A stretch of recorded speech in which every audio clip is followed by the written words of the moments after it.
I am recording you both. Now, it's my birthday today. Whose Fuck birthday? off.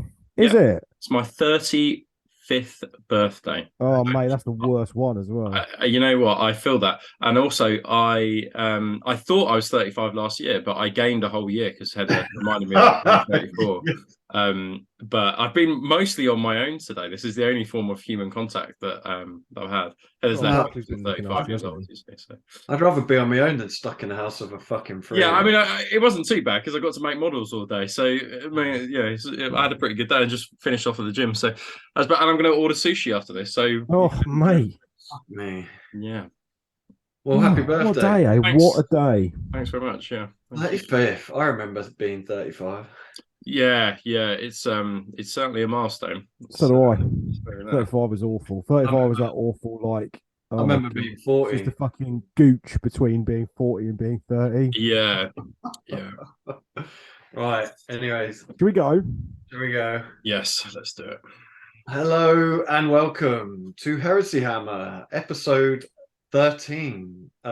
We've been a little while. I think it's been about a month since we put out our last Yeah, show. Unfortunately, life and technical problems.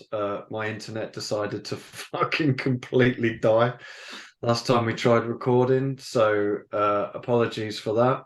we've been at events, right, as well this Yeah, we like actually last been month. playing. So yeah, A lot Yeah, of gathering battlefield data in order to make more content. we We've have been also doing the Lorgar's work in Mm. order to make sure that we get more things right and get less things wrong. Yes. we've also produced two Patreon videos. So for £3 a month, you can go and watch them, you tight fuckers.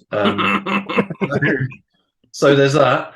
Anyways, onwards. This is who we are. I'm Lee. We got Rob, Meadows Miniatures, and John D6 Miniatures. Good evening.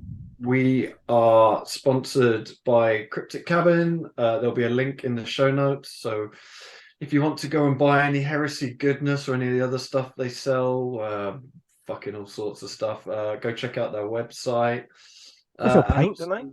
Sorry? So a lot of They paint. sell paint, Paint, weathering products. fucking some game called 40K or something, Age of Sigma or something. So if you play any, if your kids play that, then go The check that out. the children game. Legion, Star Wars Legion. Oh, that's a good game. That's all right. All sorts. Bullshit. So yeah, go check them out. Support your local kind of hobby stores, and we get a little kickback. And also Meadows Miniatures, who is the handsome chap in the grey fucking jumper. So check him out, Right. check out his videos, check out YouTube, check out fucking everything. Go check it out. Also, one other person we need to shout out today is this chap, Alex from Peterborough. One Less Stage, because his surname's Oneless. That's a really clever. Hell, that is so clever. That I didn't Do you get that. think, right, And do you that's think- genius. Do you think I that this didn't- is a scenario where he came up with the name and then worked backwards to create a It's business? kind of- I think so. It's pure genius. And I only realized it now. I was like, what the fuck does that mean? And one less stage. That what? I have some vision. Whoa, that's A Microsoft board meeting style. People shouting out ideas and Alex just fucking battering them down. Genius. So when we did our competition a little while back, Alex kindly offered to build the models that were won, because that's what he does. If you fucking hate building models, then you could pay Alex money to build them for you. Rob, you've used him before, have you? Yeah, several times. So I think one of the big things I'd say about personal projects is that if it's the building stopping you from getting it going, it's worth just spending 150 quid or whatever just to get 40 Marines, Spartan, Cataphracti made. He'll do you a good deal. It will take a few weeks, but I just think that it's a stage that holds us all back often. So especially when you've got 40 Marines to make. So just get him to do it. It's just don't buy models that particular month that you get him to build them for you. He does a really good job. I had like all the gaps were filled and everything like that and smoothed out, because Lord knows those Mark 6 shoulder pads can look pretty bad if they're not filled in. So yeah, worth tapping him up. He'll give you a good price, as I say. Cool. Wow. So thank you to Alex, and go check him out. I think he's on Instagram. Yeah, he is. I mean, his Instagram tag is literally there. So yeah, it's covered by a big box on my screen. Oh, right. So our beautiful faces, our beautiful visages covering up his Instagram. No. It says you are screen sharing. Oh, fine. But thanks for ruining that. So yeah, check out Alex, and thank you to Alex, excuse me, for offering his services. So this is what we're going to be talking about today. This was an event that was held a couple of weeks ago now, wasn't it? Yeah. Feels so long ago, but it wasn't. It really wasn't. It really does. Yeah. So this was the first kind of Heresy Hammer event, although if me and John are truly honest, we did fuck all. It was all wrong. I'm not sure I could have done much less, to be honest. Offer moral support and bring back to terrain. If anything, I made it harder for him because I only turned up on the last fucking day. So. Yeah, that is true, actually. You did literally half of fuck all. Actually negative input. So if anything, Lee, you were genuinely a hindrance. So we'll talk about the venue, the run up to it, lists, our games quickly. We're not going to go into too much in-depth fucking I moved 6 inches here. Just a quick overall of our games. That's good, because I can't actually remember what happened in half. No, and to be honest, I can't now anyways. But yeah, that's what today's going to be about. The Scouring of Actium. But before then, we have a rules correction. So this isn't entirely correct. There was a message put up on YouTube, but it was about a month after we'd done one of the videos, and I couldn't remember what we talked about. So it was something to do with drop pods, and they don't come in turn 1 or something. So thank you to the person that put that comment, but after a month after I've recorded, I don't know what I did yesterday, let alone what we recorded a month ago. So I'm gonna go with we got fuck all wrong. So yeah, smug Mr. Bean. They got it wrong. Maybe. No, they didn't. I did. Shut up. If we had to go off, like, are they wrong or we're wrong? I'm God. Let's just naturally assume that we're wrong. So Heresy Hammer, hashtag Heresy Hammer. So we're doing it a little bit different today. What we're going to do is show some of the armies we had pictures of from the event that we put on. So first up is look at this absolute horseshit. So for those of you who don't know, Matthew Fuller is basically the most low-key whack player in the entirety. He takes all of the good bits that he learns from all of the good players and then smashes them together into an Ultramarines army. He even took a fucking Calidus, a thing that Will Henry didn't even want to take because it was too fucking horseshit. There it sits. Beautiful army, but just like you're gonna hate it because you're hating the player, not the game here. There you go. Fucking it looks great though. Fucking looks great. It's lovely. It's a beautiful army. He's done a really good job of it. Yeah. Do you ever want to play it? Do you fuck? No. Get it's a sexy army. So what's so filthy about it then? Just everything. Yeah, it just leverages all the right rules, doesn't it? The units. So you got the Fulmintaris and then the Suzerain. Double conversion beamer contemptor alongside a Gravis melter cannon contemptor. Calidus assassin that you can't actually target. He's got a Volkite team, some Suzerains and a Land Raider, double Arcus, some Fulmintaris, heavy bolter rapiers, a Herald. It's all there, man. It's all there. All the pieces are there. There is no fat on this army at all. This is just prime fillet. It's a proper 2nd edition army, isn't it? It is. Yeah. Prime 2nd edition. Yeah. But very sexy. Oh, it's brilliant. It's beautiful painted army. Really, really absolutely stunning. So he's also got, I believe, at the moment, a really equally lovely Blood Angels army for sale at the moment. So if anyone's after a little Red Brigade, then hit Matt up and see if he's still got it. They are very fucking. And also, whilst you're there, give him some shit for this as well. In fact, if you don't want to buy his army, just give him shit. Just go and give him some shit. Actually, you can do one of two things: if he buys armor, give him shit. Oh, I fucking love Ultramarines. Right, moving on. Don't like these ones. Crack on. Oh. So someone's going to have to read these ads because I literally can't see any of This them. is powerful Chris Gibson, who is at the Unbroken Chain. Now, if you've ever been to an event in the UK, chances are you're going to have met Chris. He is a wonderful, wonderful man with a really, really nice Alpha Legion army. Me and Rob saw him last weekend as well. I think he took a very similar list to this, actually. Yeah, he's a really good player, and really good player. and low-key good player as well. Yeah, one of the people that sort of like is really just a lovely sort of gentile man, whilst he's absolutely pushing you in. I'd agree with that, and also he takes lists that on the surface don't look too bad play against, but I think that he can sort of pick you apart with his Alpha Legion rules quite well. And I think my friend James, when he was playing him with his bullshit Iron Hands army, got completely kind of ripped apart by Chris. Turned inside out, didn't he? Yeah.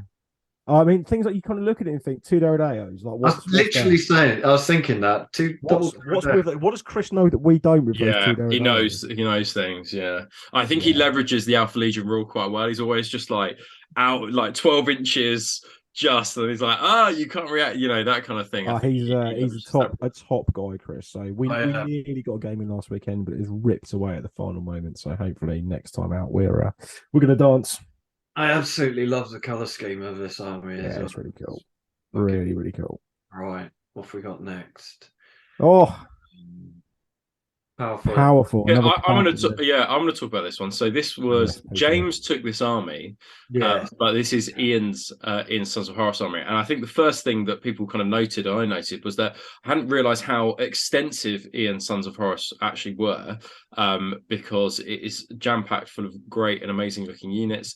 On the tabletop, it looks actually fantastic, and it's so cohesive. Like the basing is also cohesive as well, and I think he used the Geek Gaming Scenics basing. I don't think he painted it. I think he just like glued it and then used the I think it's all mushed together with like weathering powders and rocks and stuff like that, and it looked really awesome.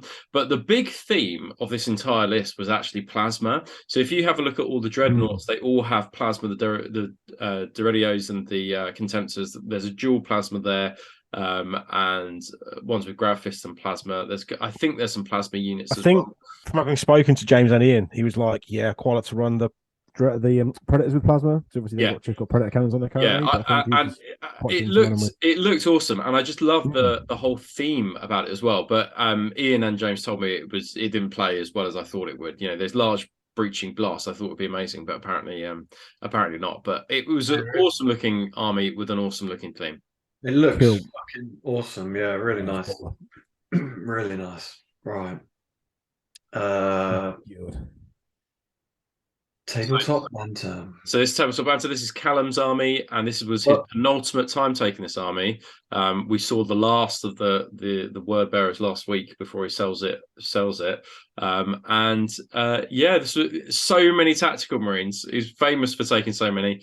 But tactical marines, Ashen Circle, and the Galval back, and it's always such a pleasure to play him, and awesome to see so many mentions on the table. This is like, you'll see my army in a bit. This is literally it's the antithesis to your army, isn't it, Lee? Let's be honest. It couldn't be any more different if it tried. Yeah. If we got next, Ian. So this is Ian's other army. So I've only seen him play. So I am now an openly a huge fan of Ian's armies. He's a very, very, very shrewd man when it comes to army selection. Yeah, he is that person that plants the seeds that sees things that others don't. Yeah, like you'll look at an army that Ian's put together and be like, this guy's a fucking genius. Yeah, and you won't really realize it until you take a real deep dive in it. He's He's been to a couple of your painting courses as well recently, hasn't he, Rom? Is that correct? Yeah, that's right. Yeah, he's come on a brush skills course with me before. He knows how to play. He plays very well. Oh, isn't he? Yeah. And but you can just see the kind of meta that Ian plays, which is that all dreadnoughts there, not one grab fist in sight, all melter, and that's it. He plays. You don't need to worry about hitting things when you've got 10 Cenobium, though, do you? No, well, certainly not. No. But yeah, wicked looking army.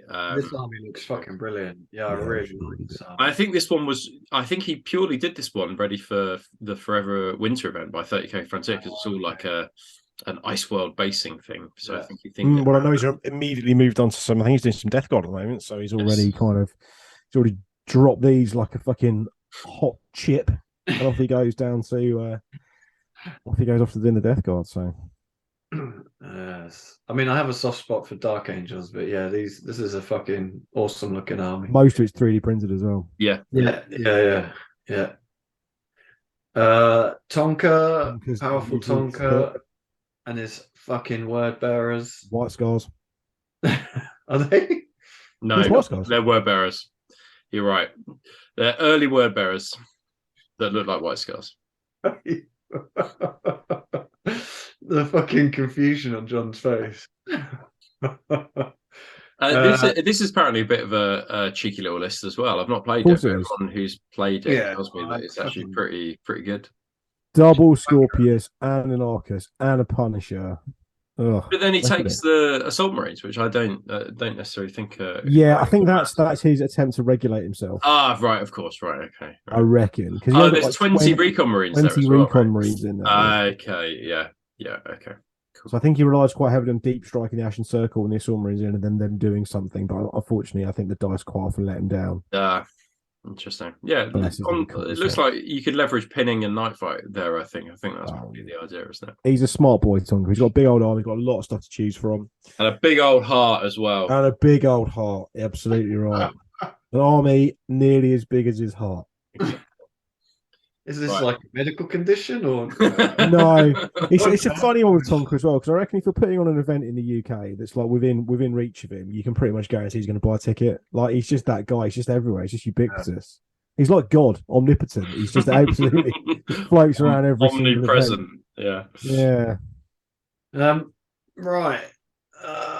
This was Jace. I don't know if Jace has a fucking Instagram tag. So I'm not necessarily sure he does. But this is an old school army. This one, he's definitely created a couple of armies since then. Jace Mullins, for those that know him, half of the Lost Legions podcast. This was the Space Wars army he was running. I don't know how he got on, to be honest. Do you? Not that great, but this is very much a 1.0 army. Spoiler alert, Rob and I think, both played his 2.0 army, which is Night Lords, the weekend just gone, and that was a very different proposition. And Harry as well. Harry played him. He's been on the show before as well.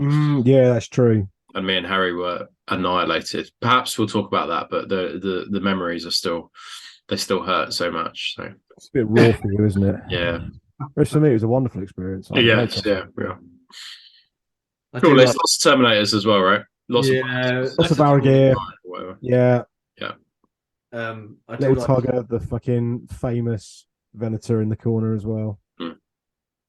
Love it. Cool. Right. Next up. I do like seeing Space Wars armies. Oh, here he fucking is. Harry's fucking Templar list that he built in version 1.0 when he knew exactly what was coming in 2.0. That's that, wasn't it? Interestingly, he's got 2 Vindicators, which we were talking about on our last Patreon Tactica. So I don't know. Do you know how? Not about this event. I don't think they did much. But in the event that me and John just came from last weekend, he went against a mech list, and it basically they literally demolished Mechanicum units. They're just like Castellax, boom, gone. Castellax, boom, gone. So they are great at murdering mech, from what Harry was saying. This is a fucking awesome looking army as well. I love good looking army, plays really nicely in this new edition as well, really, really nicely. So I I feel very foolish having sold my Templar army. I have a feeling I might go back to it. Don't do it. Yeah. No, I've got two other things first. Two other things first off, and then maybe. Anyway, by the by. Next up. 6. Here he is as well. Fucking. Screw this. Bored of seeing this army now. Fucking boring. Although was this the first time he had the is it a command squad he's got? Yes, the Triari. The Horus and the Triari. For anyone who hasn't seen this army, it's just fucking top tier, really, isn't it? There's no bullshit with Ollie either. Like, it's just great looking models that look awesome that he likes and converts and painting them up, and then it's just the only thing that lets this army down is he's just such a cock, isn't he? Such a prick. If you don't know Ollie, he's so nice, and he's a carpenter as well, so he's comparing to sort of a Jesus type kind of fellow, really. Yeah, there's a religious undertone today. Yeah. Awesome looking army. And he was running these as solo. They're actually his militia, aren't they? But but he's running with solo. So I think genuinely, I don't think it's fair. I don't think militia rules. I don't think it's unfair to say that this is one of the best armies in the world. Yeah, I agree with that. Yeah, I think he set the bar for world eaters. I think around even the conversions, the painting. He knows what he's doing with the brush and knows what he's doing with enamels and oils and things like that. I think that if he entered, like, did one of those, like an actual Games Workshop tank and painted up like how he's done with the militia, I think he could do really well at Golden Demon. I don't think that motivates him, but I honestly think like it would just be different and it would just stand out. And I think that he could do really well. Agreed. Strongly agree. Anyways, moving on. God, I can't read this. Is Sai. This is Sai. Oh, I fucking love this army. So do I, for obvious reasons. This is like, just, I don't know. It's such a saturated, like, brutal fucking looking, you look at it, you don't think, oh my God, fucking hell, he must be a Golden Demon painter, but it just looks fucking brilliant on the table. Yeah. This army, I saw this at the weekend and I was like, oh God, don't start fucking Iron Warriors, don't start Iron Warriors. So Sai with this army was very unlucky for the first 3 games. Oh, really? And he just couldn't pull any decent cards. But the moment it came to kill points in the last mission, he was just, I think he was cleaning up, I think. Just running away with it, wasn't he? Fucking Iron Warriors. Best Legion, mate. Hashtag Best Legion. Yeah, they do look fucking cool. When you see it like this, with all the tanks as well. I mean, that's one thing I should say, is there's a lot of tanks at this event, weren't there? Yeah, there was. For all the trash we've been given them, I think they're back on the menu, really. It's because tanks are cool. Like, they are really, really cool. Like, the plastic Land Raider kit's great. This Kraus kit's great. We've obviously got the Scorpius kit now, which I think was previewed for release on Sunday. So that's due up for pre-order at the weekend. So the Predator kits are great. I mean, like, what's not to love? I think people have had their fill of working out what's optimum, and now people are starting to settle into the what I like kind of phase of things. Yeah. It was always going to happen, wasn't it? I think. Yeah, Rob and I have been to a couple of events in the last few weeks where we've had some quite sort of different metas, and I think we are really starting to see it settle down a little bit. There was a lot of, I mean, I took a stupid list to this event. I took a stupid list to the previous event. I think there were only really a couple of lists where you look around and you think that is like super optimum. Yeah. I think people are now settling into the kind of run what you brung. I like this rule of cool sort of vibe. Yeah, I think the opening up of slots, particularly with the Land Raider and allowing it to be capacity 12, I think made the Land Raider seems to be a tank that's almost in every single army, or that you see an awful lot of them now. Like, I'd love to know how many we saw at last week's event and how many were this one, because it's just cheap, easy to put together, and it fits 12 in, and it's just so much better now. So that seems to be. Well, the fact that it throws out 5 last cannon shots is just great. We saw a lot of there were a lot of Scorpius at this event. Yeah. A lot of Scorpius. That was my biggest takeaway. I mean, obviously I had 2 because lad, but because But yeah, anyways, fucking awesome army. Love this army. I'm talking about awesome armies. Slice Blood Angels. I mean, I'm going to throw it out there, and this is probably a bit of a bold statement, but I think this is probably one of the best Blood Angels armies I've seen. Yep. Could not agree more. Him and Stevie T, Mr. Trandafilidis, I think are both like they are right up there. And one of the Blood Angels, I think, one of those armies, like you get it right, you fucking get it right, and he's right. These are banging. He was playing Ollie, I think, on this. Oh my god!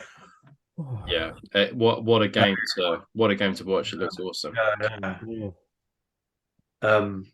Yeah. Two nicer men and two more beautiful armies. You will not see. No.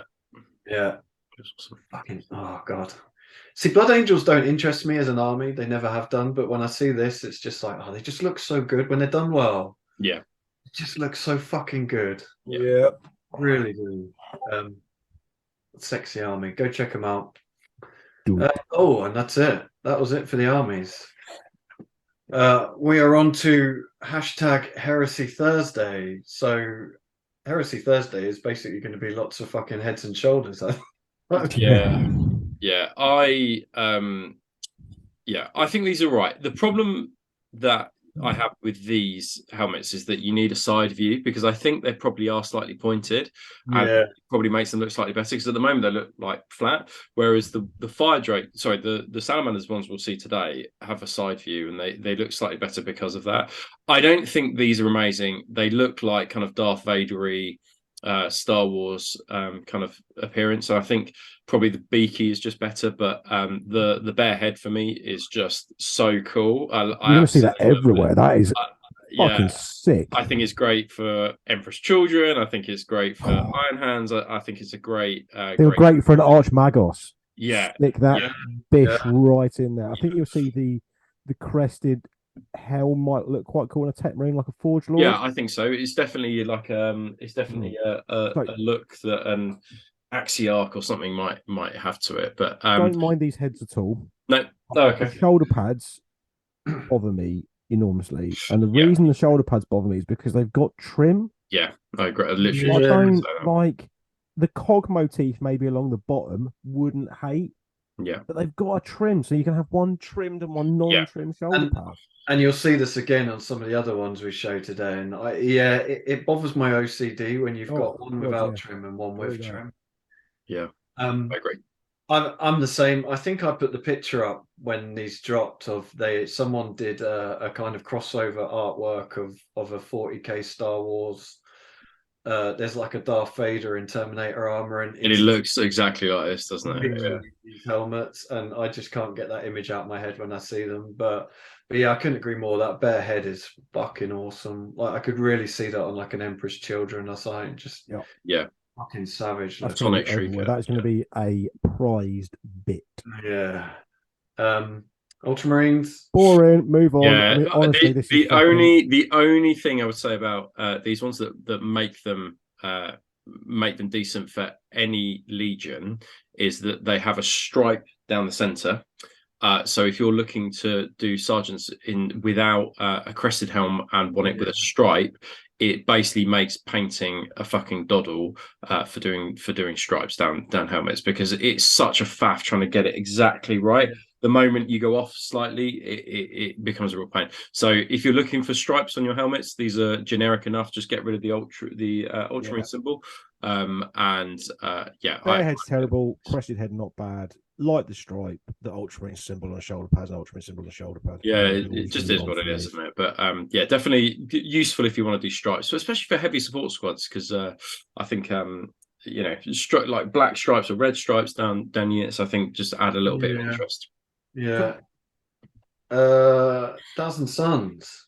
Oh, great bare head. Great bare head again. That's what I imagine Ahriman to look like. That bare head. That's but I think the main issue with these is the paint job, because they've edge highlighted a scheme that I'm not necessarily sure, like a metallic scheme that should be edge highlighted. I think if Adam were to do these, Full Circle Hobby, I think he can make them look pretty awesome. But it's that Yeah. trim again, isn't it? That trim's just that trim. jarring. It's not jarring on it now. When you see them on a model, it's really weird. It just detracts. Sort of, it just draws your attention to this stupid bit of trim.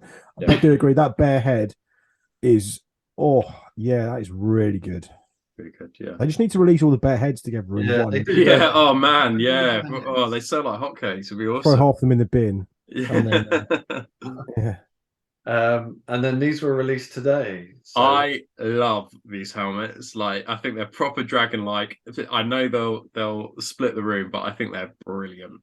I don't know if I've even formed an opinion yet. I think the bear head is a bit. I can't make out if it's his nose is a bit odd.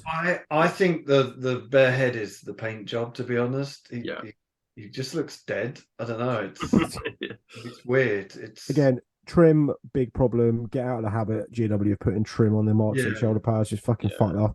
I think I don't mind these actually, which is really weird. I felt like they'd elicit much more of a reaction from me than they have, but I'm kind of a bit just don't care. Yeah. Well, I do. Perhaps that's just the salamanders. Cool. I just think they look a bit bird-like rather than they are quite bird-like. I would personally, if I was a Raven Guard player, I'd be looking at sticking these on like a heavy. Well, we haven't seen the Raven Guard ones yet, have we? Oh god, yeah, no, it's just gonna be a fucking one fuck off beak, isn't it? Absolutely, mate. It's gonna be double beak on beak squared. But again, the trim is just bizarre because when you see it like that, it doesn't look too bad. But when you see it on the model with a plain shoulder marks, it just looks. What are you doing, guys? What? But why?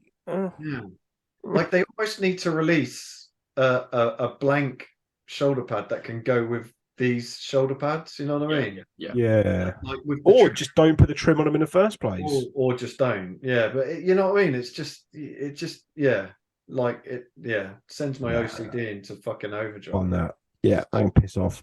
Piss right off. Right, what do we have next? Okay. So we had the exemplary battles released a while back now, I think it was, wasn't it? Yeah, see, I'm gonna take us through these. I'll tell you why.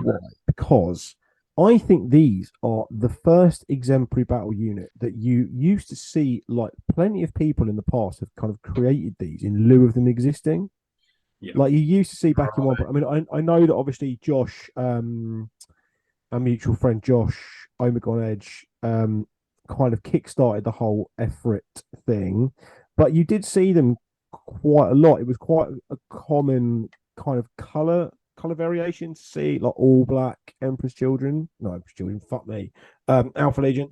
And I think it's really cool that they got rules. But truth be told, I'm kind of surprised. I kind of felt they were almost too big to get rules in this way around. I thought they might get them in a campaign book or something potentially. Right.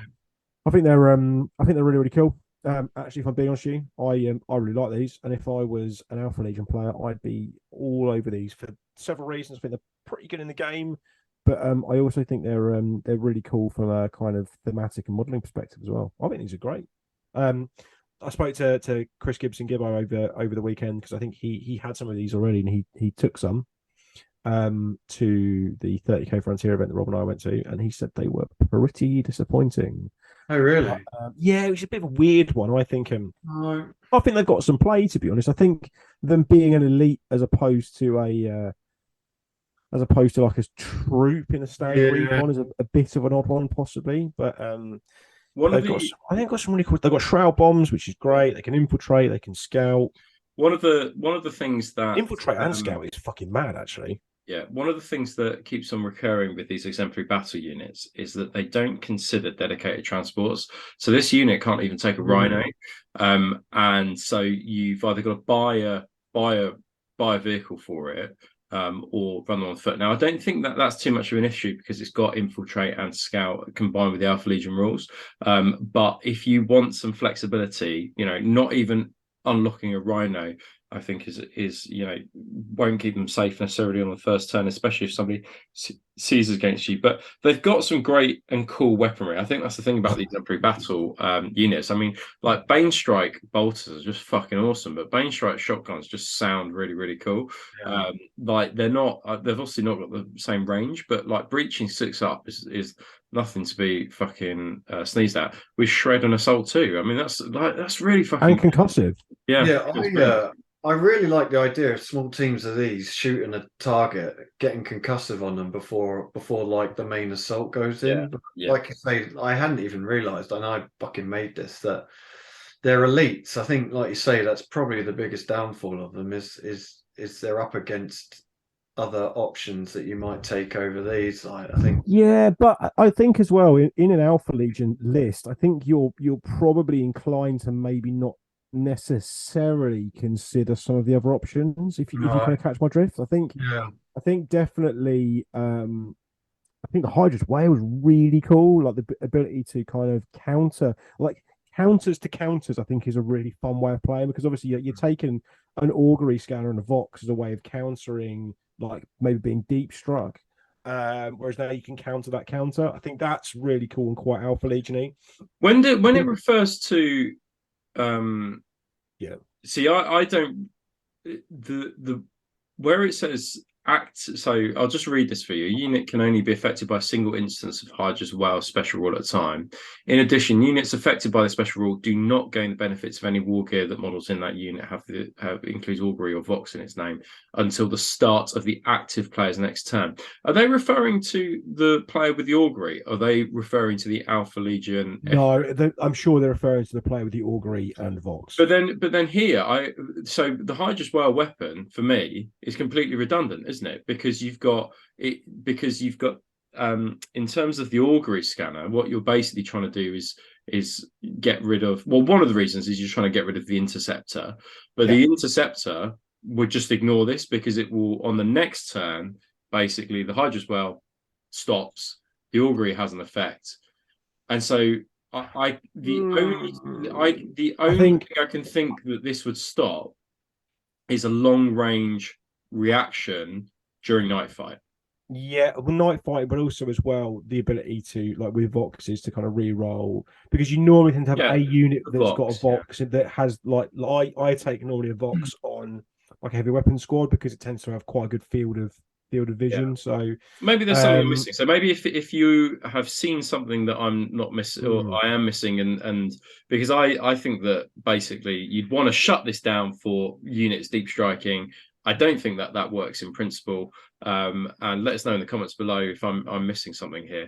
I think personally, you take them as they are, and you take them with the Bane Strike shotguns, and you infiltrate them close up. You then move your scout move. You then fire your shotguns at whatever you're going at, hoping to get some breaches and concuss them. And obviously, when they move towards you, you can retreat. So you're pseudo further away because of the Alpha Legion rule, and you've also got shroud bombs as well. I think these are fucking great. I think for 145 points, I've got 2 wounds each. They're pretty survivable. I think these are, honestly, I think these are really, really good. If I was, I tell you what, this would work actually. Is if your opponent hits you with a reaction and you react back with these, with the Hydra's Whale disruption array, then that would shut it down for that would shut it down. But it does say a weapon with a special rule may not be used to make shooting attacks as part of a reaction. I'm missing crucial line. But no, I'm missing something here. I personally, I think these are great. I think these are we've kind of got some. They're really flavorful. I think they're a nice modelling opportunity.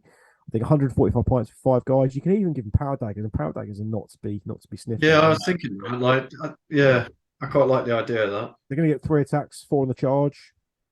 I think they're pretty fucking sound. Take some of these. If you're an Alpha Legion player, get some of these on the board. Let us know how they go. I'd be genuinely really, really, really interested. For those who don't know, I had a massive Alpha Legion army about 2.5 years ago, and during the COVID times, I never really got a chance to get enough games in with it. So perhaps this could represent a fun little modelling opportunity later down the line. Or a nice little Allied detachment. Anyway, by the by, that's for me to worry about, not for you guys. Let me know how they go. So the other part of the exemplary battle was the Salamander's adherence squad. I paid literally no heed to these, so please someone take me through it. I did pay some heat to these. I like these. I think these are actually fucking really good. Yeah, and they're basically veterans, but in the troop slot. Yeah. But they've got the support squad, so you can't take them as compulsory. They're also only weapon skill 4. They are only weapon skill 4, but they all come with flamers. So basically, they're veterans that flame shit to death. Let's have a look. So they can take a Rhino or a Proteus. Bit of a shame that they can't take a drop pod, because I think that would be really, really cool. They've got 2 wounds apiece. Leadership 8 and Leadership 9, weapon skill 4, as John said, and basic skill 4, but it doesn't matter because they are all carrying a Dragon's Breath combi flamer. And Mark Bedford had done some really cool conversions with these on the Forge World site when these dropped, which involved using the combi flamers from the Rhino kit, or from the vehicle weapons kit, and it looked really, really awesome. But these have obviously got their bolter, and then the Dragon Breath flamer is template strength 5, AP 4, assault 1, and Dragon's Breath, which basically means that Dragon's Breath, it can snap fire D6 rather than the usual kind of wall of death D3. Yeah, and so that's a lot when getting charged. Like, that's what can potentially be a hell of a lot. And then Guided by Prophecy, at the start of any assault phase, leadership test may be made for this unit by the controlling player against the leadership of 7. If this test is passed, models in the unit gain a feel no pain 6 up special roll and improve their weapon skill characteristic to 5 up for the duration of that assault phase as well. So they've got to do a test, and then it can become weapon skill 5. But basically, these are just flaming shit to death. That's really their primary purpose. A good, flavorful unit. I don't think necessarily it's the best unit, but I think it's pretty cool. And really interested to see some conversion opportunities using the new Salamander's heads. I think would be you can also give the Sergeant a Thunderhammer, which is a premier choice. What's not to like? I really like these. I think these are really good. I could see a place for these just running around fucking destroying your opponent's tack squads. Just fucking for these, jump out, flame everything, and then just a heavy flamer as well for 5 points. I think is pretty cool, because it's like strength 6, I think, or 7. Right? Land Raiders as dedicated transports are hot shit like that. Yeah, that's pretty good. That's pretty cool. Yeah, I like these. Like them a lot. Cool unit. There we go. Or two wins then for these Emperor units. I think so. Yeah. I think so. Yeah, I think they're both good. Yeah, really, and flavorful as well. Not just like, oh, that's a cool unit. Like they're usable and cool. It's not just a fucking destroyer squad. Well, the final thing I would say about these is that with vets, you've got to buy a bolter for them, haven't you? Whereas these come with a bolt pistol, chainsword, and it comes with their Dragon Breath combi flamer as well. You have to buy a chainsword for them. Is that what you have to buy? So they come with a bolt pistol, right? Okay, but even then, I think that these are basically pseudo vets, but just without the native weapon skill 5. Really cool, I think. Which aren't taken up an elite slot. Yes, exactly. Oh yeah, cool, sweet. So we have a list review. I'll read the email out that we got sent if I can see it. Come on. Do you want me to read it as I can? That's right, I got it. So this was from Simon Whitehouse. Good evening, gents. Please find attached an army list of what I have managed to put together since the release of this version. I've never played this game before and selected Imperial Fists, as Sigismund is my favourite character in the lore. So he's obviously got some sort of neuro damage or something. Taking a blow to the head somewhere. Mate, Sigismund is an absolute top tier, mate. He's top tier. He's fucking crying about daddy. Yeah, if you ever fucking Sigismund's impossible. Like, he's one of those people that, like, I think you can fall out of love with him up until the point where he appears in the book, and you're just like, well, I'm doing it. My army is centered around the main box. I don't run a Rite of War, as none fit how I want to play. I've imagined this army on the walls of the Imperial Palace. I have painted 3/4 of this list, with Rhino, Spartan, Sigismund, and Dawn left to paint. I've gone with Rule of Cool, hence why some units are aren't the most optimal, but love how they look and play. For example, the Rotor Cannon Squad. Love this unit, and it's not the best, but so much fun. Thank you for the effort you guys are putting in. Simon Whitehouse. North of the border. Oh, there you go. Is he Scottish? That explains. Which border?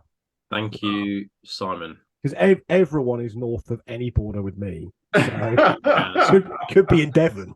This is true.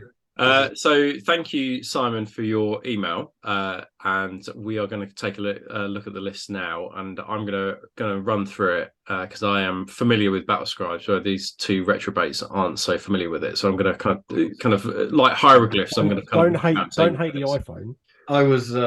I was throwing crayons at the wall reading this fucking list. Go for it. Right, let's have a look at the first one. So in your list, you have Sigismund. So he's amazing. Keep him in the list. He's absolutely brilliant. So worth the points that you pay for him. This is a 3,500 point list. This an absolute top tier. Yeah, we'll see if we can knock anything out, get rid of some chaff to 3,000, because that tends to be what most of us usually play. So you have got a Centurion, and that Centurion has got the Castellan upgrade, so that makes any heavy support slots with the line special rule, and you've given him, by the looks of things, a heavy bolter. I would consider, so you get the autocannon or the Iliastus. I think the heavy bolter is pretty good, but I would maybe choose the Iliastus. You don't get the +1 shot. No, boring. Choose the autocannon. But maybe look at the Iliastus. I really rate it as a weapon.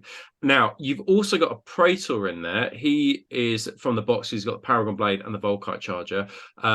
It is what it is. A Praetor is really, really useful. I would suggest if you've got Sigismund in there, you could axe the Praetor, and then you've got 152 points to spend elsewhere, would be my initial. I think 3 HQs, especially with Rogal Dawn on the table as well. I don't necessarily think you need the Praetor. So let's see if we can spend some points elsewhere. Go for the next one, Nate. So we have got in the elites 2 apothecaries, great choices for the Imperial Fist, and they look like they've got Artificer Armor, good choice.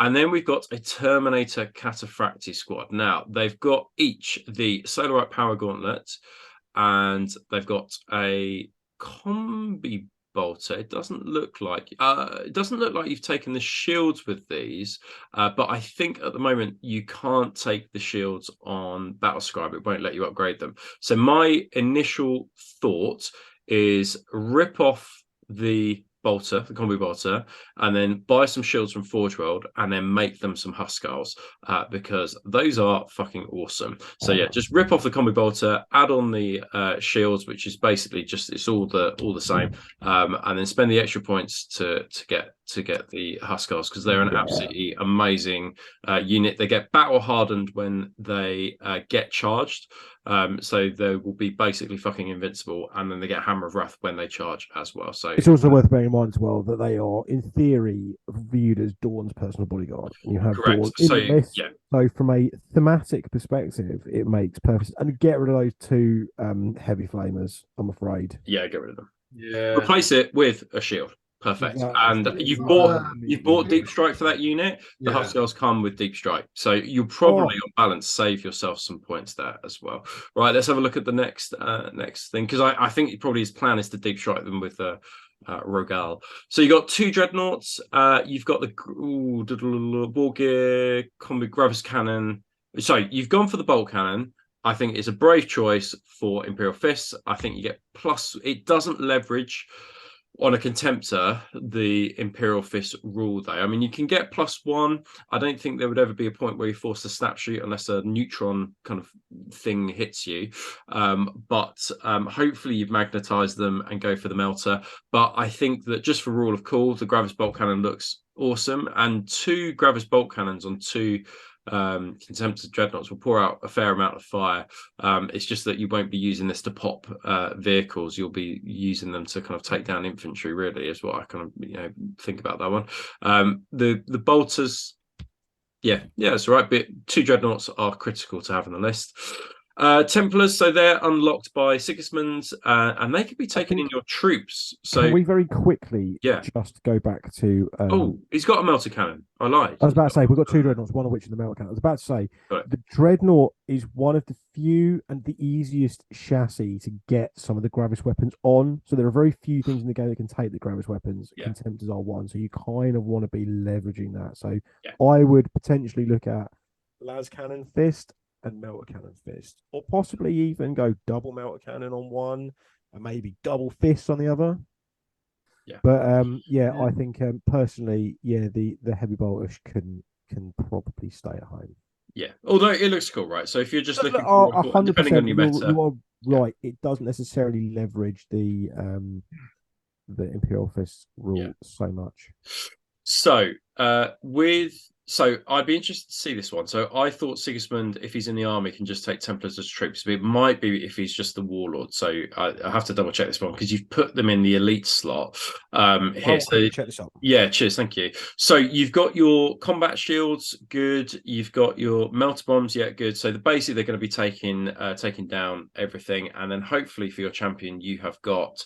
So for the champion, you've got a power sword by the looks of things, a mastercrafted power sword on him. I would give him the Solarite Power Gauntlet. I found that basically the Templar Brethren are just ablative rooms for the champion who does the dirty work when it gets to Initiative 1.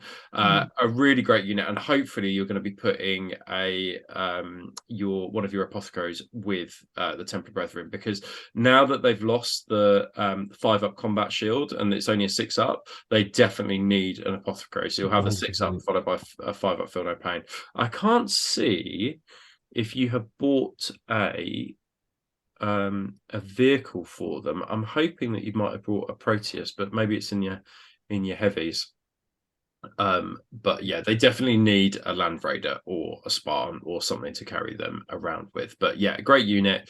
Make sure your apothecary goes with them. There is a Spartan in the heavy support, if I remember correctly. So I think that the Templar Brethren are going to go. Yeah, the Templar Brethren are troops with Sigismund in the army, not just cool. Awesome. Yeah, so that goes to your troops now. So you've got an elite slot open where you're going to spend 150 points from that Praetor that we've just saved you. Do they have line? No. Only in the right. Black Templar right of order they go line. So they go troops, but they're only line. Yeah, not. Stick them in the Spartan, give them line, put Sigismund and the apothecary in there. Just fucking go to town. Go start taking heads. Absolutely. Blaming names. Let's have a look at the next one. So you've got a tax squad, and it looks like. So let's have a look here.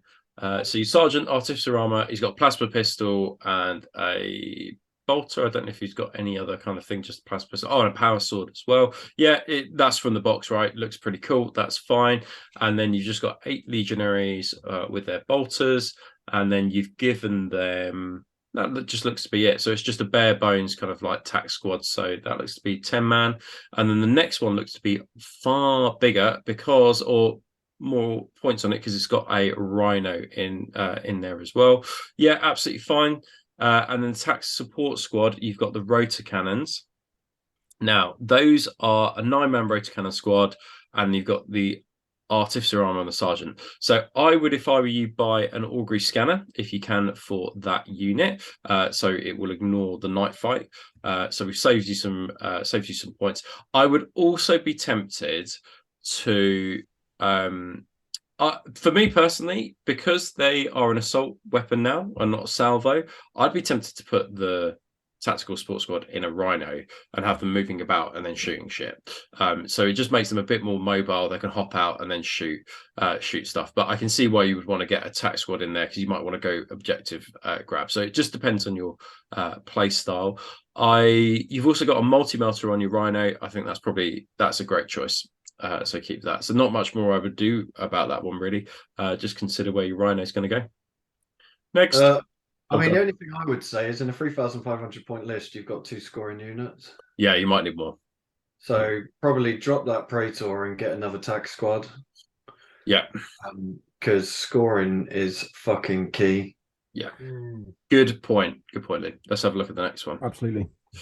So I think in terms of the box, though, this is where, so it looks like he's used a lot of his heavy, like all of his infantry. But yeah, it might be worth just spending 15 quid on another 10. So you have taken Heavy bottles. Heavy bottles. Oh yeah, great choice for the Imperial Fists. You got an augury scanner in there as well, and the sergeant's got artificer armor. Absolutely fine. I think they work great for the fist. But because he's got the Castellan, these heavy support squads have line as well. Interesting. Well, both of them. Yep. Both of them, yeah. They're all heavy support squads have line. What if the Castellan gets killed? I don't. You have maybe John can double check that for us in the book. And then the heavy support squad, you've got missile launchers. A really good choice. You don't see it a lot, but the strength 8 AP3 is actually really useful, and the fact that they come with fat missiles means you've got a bit of anti-air as well.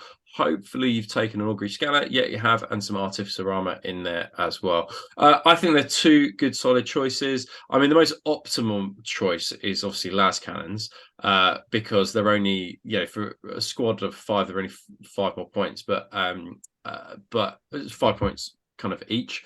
But if you've got them built, I think they're two good choices, and you can kind of get the sense you're kind of regulating yourself as well. And then you got the Spartan. The Castellan is fine. Line, regardless of if he's alive or dead. Right. Okay, so you've got four scoring units. Yeah, that's cool. And then you've got the Spartan, and I'm assuming that Spartan is for your Templar Brethren. Templar Brethren, because your Rogal Dawn's going to deep strike with the Huskars. I think that's absolutely fine. I think that if you were trying to save more points, be a bit more optimized, you just take them in a dedicated transport, which would be a Land Raider. And from the points that you save there, you could buy yourself another heavy support squad, perhaps. But the Spartan is certainly hardy, and I would even consider putting a flare shield on it to drop the multi-melter on the Spartan and put a flare shield on it. I think would be my kind of initial thoughts. Any more thoughts for you guys? No, I think it's quite cool. I like it, to be honest with you. I think it makes good use of the bits that are in the box. I'm obviously a huge fan of Templar Brethren. I'm a huge fan of Rogal Dawn and Sigismund in the same list. Yeah, I may well have run that at one point. I agree with you. I would drop the Praetor. Bin that sucker right off. Switch colour the weapons around on the dreadnoughts, and rhinos maybe. Yeah, a rhino. I think I totally agree with Robert. Rhino for the rotor cannon squad, and just fucking go to town. But yeah, I like it. Yeah. Cool. Awesome. We're not looking at it being like, holy fuck, that's the most mental thing we've seen either. So no, not even slightly. No, that's a good solid list to play down. It's also it's a non-boring, non-negative play experience. No, but I think that basically when you rock up to your club and take 10 Huskars with Rogal Dawn, I think people will be like, holy fucking shit. Yeah. So but at least you're not taking 40 phalanx warders with re-rolling bloody vulnerable saves. Yeah. You're not that guy. I quite like the Gravis bolter on the Contemptor as well. I think it's cool. Yeah, you would do, Lee. It ignores the good thing about that is that basically it ignores the night fight. It will always be hitting on 2s because of the Imperial Fists. So I think that's it just leverages that rule in a quite cool way. But yeah, cool. If anyone else has any lists they want us to fucking tear to pieces, then email us. We'll put the email up at the end. But yeah, cool list. I like it. Like it a lot.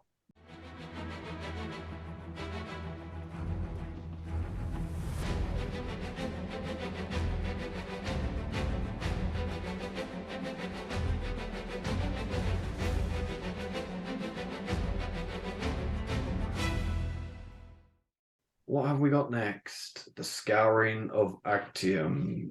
So as we mentioned previously, this was the event Rob put on a couple of weeks ago. This was the initial kind of restrictions, I'd say, we put out. So it was only Legionnaires to begin with, although you did allow Solo Auxilia, correct, and Assassins, correct, but no Custodes.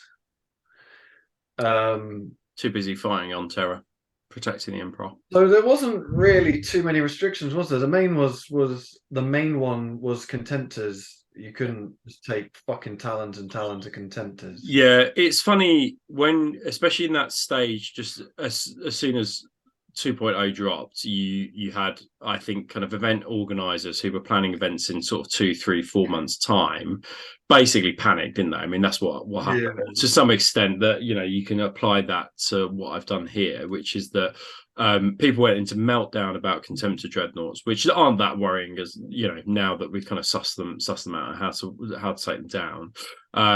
Which is other Contemptor dreadnoughts. Yeah, exactly right. Yeah, but I put in order to kind of, and it was particularly the Fury of the Legion, Fury of the Ancient list, sorry, that was particular, and still remains absolutely can be fucking crazy.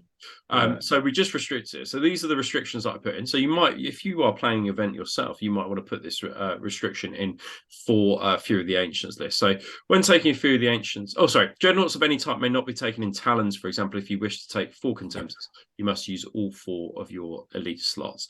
So I've changed it slightly for the next event, which is just to say that you can have 4 dreads of any type. I think that it follows that 1 per 1,000 rule plus 1 that we've talked about quite a lot on the show.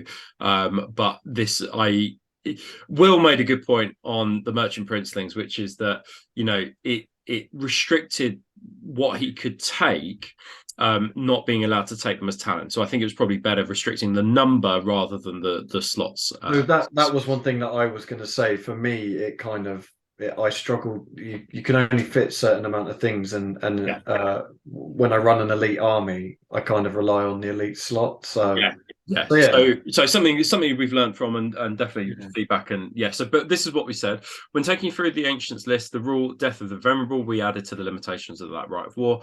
The Death of the Venerable: if your Venerable Contemptor Warlord is destroyed, you will not be able to claim a victory against your opponent, no matter your final victory point total. The best you can claim is a draw. So if you want to use that rule in your own events, please feel free. I'd be interested to hear the comments below, whether you think that's fair or unfair. I had a few people say, no, yeah, that's all right. And some people say, fucking hell, that's the harshest shit I've ever seen. I didn't think it was that harsh if you wanted to take an absolutely fucking nuts list, because you could just hide your Contemptor Warlord. But I mean, ultimately, it didn't really matter because the event was entirely based on kind of victory points, really. So a win, a draw, a loss, it didn't, in the grand scheme of things, it didn't matter. But what was interesting is that it stopped people from taking Fury of the Ancients. Nobody took Fury of the Ancients. So that, to mitigate that, still allow people to take it, nobody took it. So, which I thought was interesting. Cool. So before we get into the event, we were very fortunate. Rob used all his links to fucking tap up these fucking wonderful people who provided us with lots of goodies to give out in goodies bags. So we got, what have we got here? Tarot model maker. So they gave us some Contemptor joint bits that he just and Leviathan joint bits, which was awesome. Yeah, fucking awesome. This is I can't remember the name now. The bases, isn't it? Yeah, the Unreal bases. So we got so each person got one of the 60 mil Siege of sort of Palace bases, which looked absolutely awesome. Sacred Ruins. Sacred Ruins, that's the one. Yeah, Sacred Ruins bases, which was great. Like 24 of those bases was amazing. Oh yeah, absolutely. I've just put a Sons of Horus Contemptor on one, actually. Oh, excellent. Spicy. And then we had Gator 3D printing. Yeah, so Dan was very busy with work, but he managed to get a whole host of things, particularly heads and a few other bits and pieces, Inferno pistols and things like that. So he did us a solid there by giving us some bits, but the heads were particularly amazing there. So yeah, those heads are fucking awesome. Yeah. Beowulf Miniatures printing. Man, I think he sent a kilogram of resin that I had to sort through, but it was amazing. Wonderful work. I've got the Tart. I got a whole unit of Tartarus Terminators from him. Yeah. Amazing job. It was absolutely awesome. And Archie's Forge. So he gave some models, didn't he? And also a £10 gift voucher. £10 gift voucher for every single person. And Archie's Forge is quality. Like, it's the prints are amazing. I use it a lot for the Sons of Horus stuff. But £10 voucher, that will get you a set of heads, like, brilliant, to upgrade your Legion. Well, I need to be getting on there, to be honest. I already know what I'm going to get. I just need to get time to get on there. Yeah. But go check them out if you want to add to your army. You want to add certain things, make your army a bit unique or look cool. Then these are definitely the people to be checking out. Yeah. If you came to the event and you're using these models, then fucking tag these guys in it. Oh yeah, absolutely. They did us a fucking massive solid. Like, I was blown away when I saw the stuff that was being handed out. So yeah, massive thank you to these guys. Please go check them out and spend lots of money on their good stuff.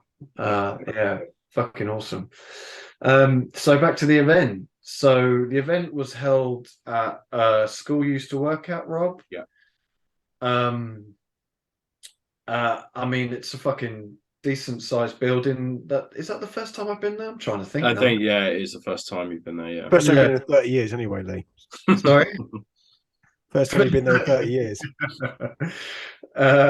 Fucking yeah, like from someone kind of coming in, that was the first time seeing it. The hall size was fucking brilliant.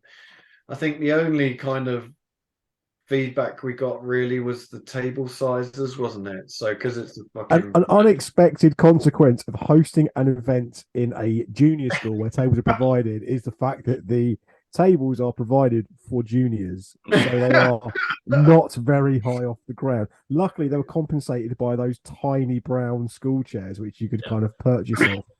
Which, like, if you were sitting down, then you were in luck, and if you were standing up, then you were basically bent double. But truth be told, it made for some very sort of thematic moments, because you could kind of really get a proper bird's eye view as to what was going on. Easy to take pictures. Yeah, absolutely, a general. So they were, I mean, they were probably about 6 inches lower, but you did notice the fact that they were 6 inches lower than a standard table. I think the space is just perfect for hosting events, and I think that one of the key things around events, and the more I go to and the older I get, I think this, which is that you really need plenty of space between the lads and the laddesses when you play. It is really critical, and I think it's those moments where you notice it is between games where you're having to ferry your models to go to the next table, because accidents can happen, and no accidents did happen because we had plenty of space. The other thing that was great about this venue is that they obviously have the big screen, and that makes it quite cinematic. We had the video, like, you didn't see it, but on the Saturday morning we had the rolling video that was just on repeat until kind of I gave the morning briefing, and then any additional rules that we wanted, and you can see here Act 1 on the big screen. Any additional rules you can just flash up, so you're not giving kind of bits of paper around. It's just there, always in your face as well. So it's a really great. I mean, yes, the tables are slightly smaller, but what the benefits before we move on from the tables, Rob, before we move on from the tables, I need to give special praise to a very, very good friend of all of ours, Giles King from the Merchant Princelings podcast, who asked, with no hint of irony on their podcast, could you double stack the tables maybe to make them a bit more suitable? Fucking hell. And then Tom entertained that idea, and I was like, what? Like, someone was like, yeah, maybe you could do it. I was like, what the fuck? No, you can't double stack the tables. It's absolute fucking madness. No. What we'll do is the next event, Giles and Tom can play on the double stack table. And one of them knock it off, and the whole go scattering across the table, the floor. Oh Christ! The thing that makes me laugh is I think I'm fucking taller than fucking pretty much half the people here, and I didn't even fucking notice it. I literally didn't notice. It was only when it was mentioned after the event that I even realised. You wouldn't have known. Yeah, you wouldn't. They're moaning about their backs. Go do some fucking deadlifts. Poor old Ian was just like, finally, an event that Kate is from exclusively for me. The one thing I did actually like is you could sit down and still do stuff if it wasn't like the other side of the table. Yeah. So it was actually quite nice, I found, because you could sit down and still roll dice and didn't have to just fucking stand up the whole time. Everyone did have a big old laugh about the tables when we first got them. They first realised that they were designed for children. Yeah. But at the end of the day, actually, I think they're absolutely fine. Yeah, it worked absolutely fine. Everyone did a lot of sitting down, which is obviously good for all of our aged backs and weary feet. So no beef towards the tables at all. I don't know what's the next slide, Lee, because I don't know whether I should start talking about just the event in general. So I will just kind of briefly talk about the event, and the main hook of the event. So I mean, the best image here is Ollie, really, isn't it? It's Ollie kneeling down to the table, and then you can see the table. But no, really, honestly, they were only about 6 inches lower. They look much smaller than they were in reality. So the big kind of the big difference about this event, I think that makes it different to others, and I think that a point that I made the other day on a WhatsApp group is that it's really important that you have variation between events, and the variation counts in all matter of things, including the awards and things like that.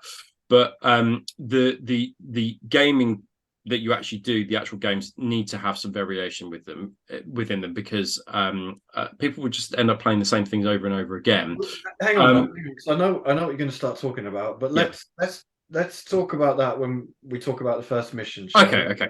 Sounds good. Yeah, sounds good. So this was the venue, nice and spacious, really low table, like floor hammer, do they call it? This is lunch. Oh man. Food. We had some. Can we skip past this, because we're recording at like 7 o'clock at night, and I'm starving. As well. Please, for the love of God, can we get? So I will shout out the food, because the Two Sisters Cafe, who's a local cafe to where me and Heather live, I kind of went to them like a month or two before. Said, look, I'm going to have 24 lads on each day. Can you? 24 fat lads. Can you feed them up for me, because they're going to be starving? And this is what they did. Now this table is fucking humongous, and it fed plenty. Like, there was plenty of food left over, and what ended up happening is that the lads were sort of grazing in the afternoon as well. So there was plenty of food, and the lads didn't need to worry about the food as well.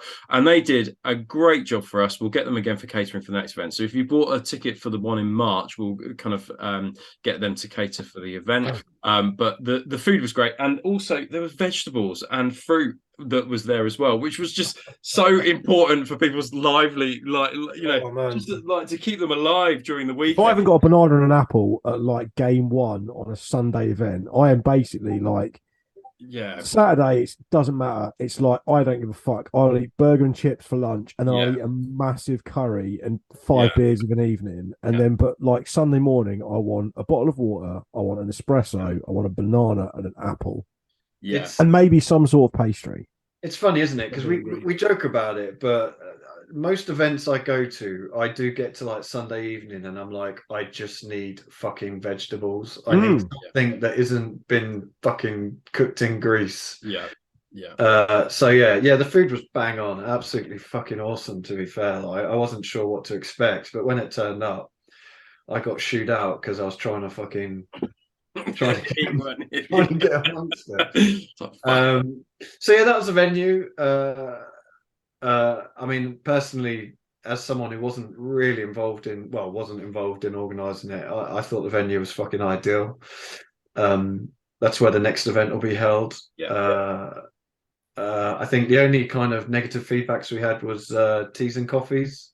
So I think that I don't drink tea or coffee, so basically, as far as I'm concerned, you can just fucking sort yourself out. But behind the curtain, listeners and watchers. One of the main pieces of feedback. No! Don't get away from this. Rob drinks exclusively caffeine-free Diet Coke. Whoa! Caffeine-free, sugar-free Diet fucking Coke, fucking gold can, tap water, fizzy puddle water. So as a result, I assume that every person also drinks. Being slightly autistic, I assume that every person also just drinks that water and gold can Diet Coke. But actually, apparently, people want hot drinks, which I was just like the absolute gall of people wanting to drink hot drinks. And yeah, what am I fucking Starbucks? And it was one of the most critical pieces of feedback we got. People were demanding hot drinks. I was like, fucking hell, like, you know.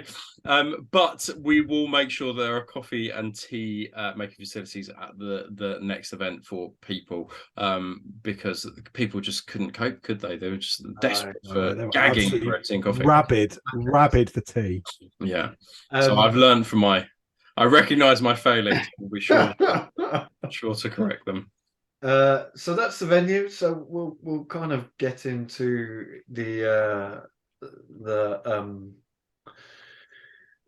background of the event. So this was part of the initial video that was put out.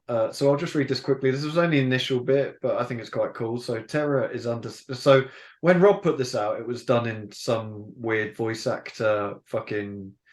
Rob did some voice acting, basically, didn't you? Which Rob did his very best. Jonathan Keeble doing his very best Malkador.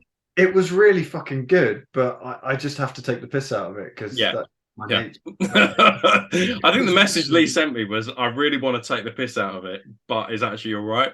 So So the initial part of that was Terra is. I won't do it in the voice. Terra. In fact, do you want to do it in the voice? Right? No, I won't do it in the voice. If you want to hear the voice, you'll have to pay for a ticket to come to attend one of our. There you go. Tell you what, if we reach 50 Patreon subscribers by Christmas, we'll get Rob to recreate a very special Christmas message to all our patrons. Sounds great. In his very best Malkador. I'll do it. Terra is under siege. The Sol system has been taken by the traitors, but the loyalists continue their fight on the cradle of humanity. Despite this, Horus has moved too quickly. Not every world has fallen under his sway during the march to Terra. Pockets of resistance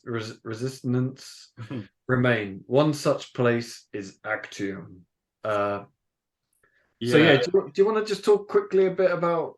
So perhaps this will lead nicely to a conversation about just sort of general narrative of an event. So I think generally here in the UK, I suspect in Oz, although I'm not au fait with other narrative events in other places worldwide, is that heresy events tend to have a backstory to them because it provides a purpose and rationale to why the loyalists and the traitors are fighting. And one of the reasons is because it sort of, I think in minds of heresy players, it sort of separates it perhaps from a tournament setting, which is the reason to fight is to win the tabletop game. As part of that, I kind of created a introduction video that lasted about 4 minutes as Malkador, kind of outlining the battle for Actium. Now, basically, Actium had a governor, Cleopatris, and she was her planet of Actium, where she was the governor of, has been reinforced by an Ultramarines commander, Marcus Antonius, and as a result of kind of what's been going on, the loyalists have gathered there, but as well as that, the traitors are on their way as well. So the loyalists are there to defend, and the traitors are planning to kind of take the planet. And the traitors are led by Octavius Gaium, who's a warmonger for the Sons of Horus. And that gave it a kind of like a narrative purpose, basically. And that video that we showed on the morning of the event just kind of keyed everybody into it. I think it's also good because it's funny when you talk about worlds and things like that. You've got to justify why all your boards are different, and why all boards have a different biome of a different planet. So setting it on one planet kind of just allows you a narrative reason why all the boards are the same. But you could set it on different worlds, and each table is a different world, I guess. But yeah, so that was the kind of rationale. And then each kind of game. So rather than talking about games, we talked about acts, basically.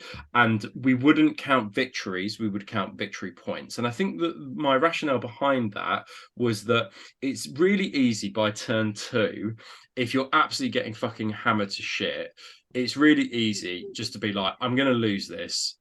let's just call it now, because I can't carry on this agony. And I think my point to the lads on the Saturday morning was that wins and losses actually are not going to matter for this. It's ultimately about your victory points. So even if you only get 5 victory points and you get a loss, those 5 victory points could actually mean an overall victory in that particular act for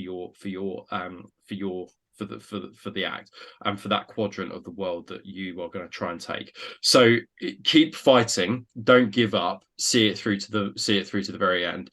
And on top of that as well, if you count victory points instead of wins and losses, tablings don't really matter, because ultimately from the point that you get tabled, you're just counting the victory points that you've accumulated from there. So and another thing we'll talk about in a moment, I think, is that the victory points were accumulated as the game went on, not right at the end of the game, which is a lot of what the current kind of heresy missions do.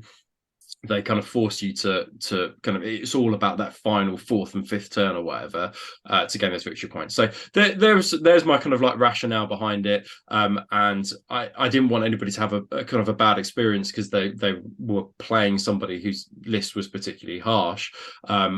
Because their victory points would amount to something. So I didn't want people to feel like there's no point in me fighting because it's about the wins. It's not. It was about the overall victory points in terms of that quadrant and that each quadrant. Yeah. No, I so like it. I think as well, this is a good, when we're talking about victory points, this is a good segue into one of the, I think, the best received thing about the entire event, which was the Maelstrom deck that Rob produced. So Rob produced What? You guys are desperate to talk. I was going to talk about that when we talk about the missions. No, I think this is the right time. I think you should just calm down a little bit there. I think you just need to just... You do you. Go on. So before we decided that this was going to be a good idea, I was sitting around every couple of weeks and chatting about heresy. I attended an event that Rob ran a couple of years ago for Andy at Greetings from the Warp, and Rob spent an awful lot of time and effort then creating a set of Maelstrom cards. Maelstrom, obviously, for those who might not be hugely au fait with like how it was played in previous Warhammer 40k editions, is essentially it's a deck of cards that each player has. You draw any number of cards from that deck as is preceded by the mission, and essentially it will give you something to do. And by doing those things, you score victory points. Rob has reworked those for this edition, and I think it was universally agreed of like, well, this just creates a whole different dynamic to every single game. What was your thinking, Lee? Because obviously you only turned up for half the games, so. Yeah, I mean, I liked Maelstrom in 40k, but I liked Maelstrom in 40k because I think it was 7th edition it came in. Was it 7th? I liked Maelstrom in 40k because it was an equalizer. Like there was so much fucking bullshit whackness that you could play someone who had an absolutely bullshit army, and then if they were unlucky with the cards they drew, you could still have a good game. And I feel that although there's not as much what's the word? Most of the armies were fairly equal at event, but you could play someone who had a tougher army than you, but they just didn't get the fucking cards they needed, or vice versa. You could have had a brilliant plan in your head of how you were going to win it, and then you didn't draw any of the cards you need. And I personally really like the kind of almost randomness of it. Yeah. Yep. So with the cards, you could get rid of cards, couldn't you? You could get rid. Yeah, one each turn. Yeah. One each turn, and by the time I turned up, if you couldn't score that because say kill a psyker, but your opponent doesn't have a psyker, then you just burned it anyway. Just burn it and choose another card. Yeah. So I really liked him, and to be honest, I've only heard one person say that they didn't particularly like the cards, and I think that's because the cards didn't go their way for a game, so they got a bit salty about it. But everyone I spoke to really enjoys it. I just think it's something different. It's just something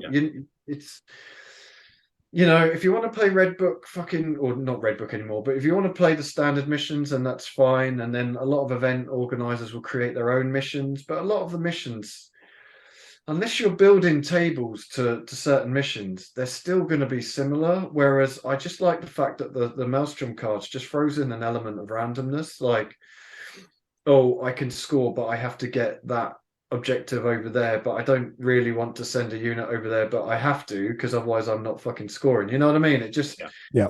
You can have a plan in your head, and then that plan is completely fucking thrown out because of the cards you draw. And personally, I really like that. And then if you're playing like World Eaters and they don't give a fuck about objectives anyways, then it doesn't affect them. But which happened to me in my first game. But yeah, I think they're fucking brilliant. I really like them. Really like them. Yeah.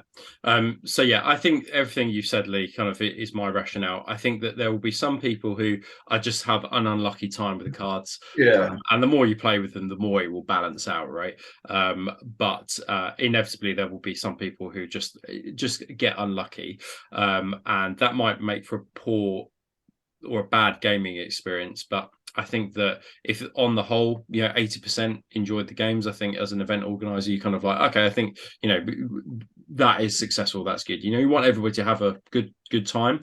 But inevitably someone will get the card that says score objective 6, and then the opponent is on objective 6 and it's impossible to get. But I think that every game with the cards is also different.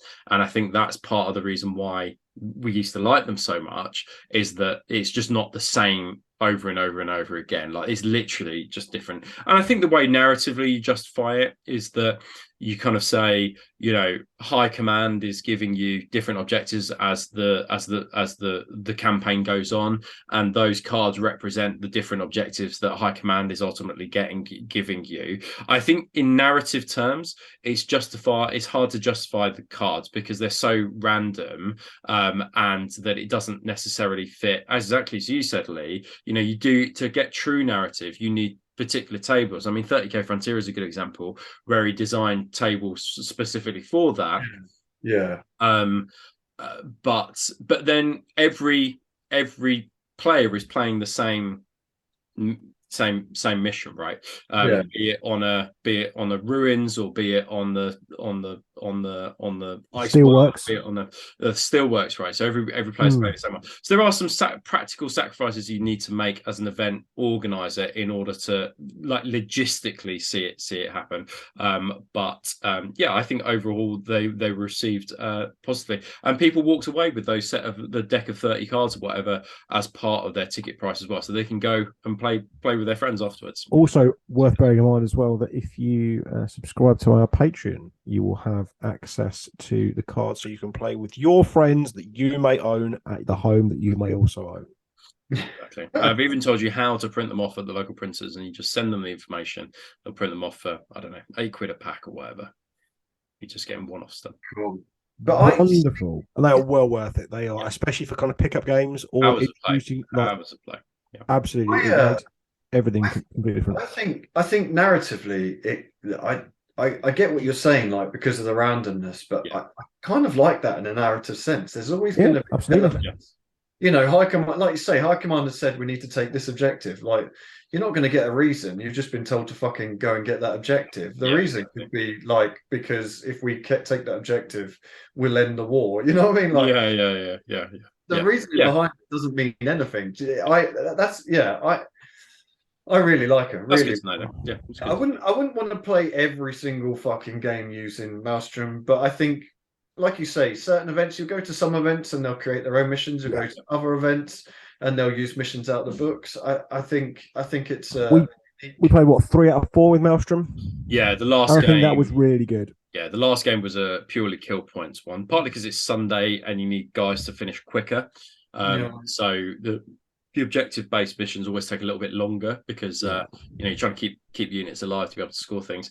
The Sure. last one was kill points, so it's quicker. It's just simpler. Lots of energy is burned, kind of mind energy is burned on those first 3 games, and that last game you just kind of like, boy, the last push. So that's why I decided to go for kill point. Whether or not we'll keep that though, or whether we'll just go 4, I haven't decided for the next event, but yeah, we'll see. So what's up next? Right. So, John, do you want to talk through your list quickly? I will talk through my list. So I took, for the first time, a very different list to what I normally take. So still quite a lot of bodies, which is obviously good. I've already lost Rob's interest. So see you later. Wasn't even that bad. Rob cares nothing for Iron Warriors.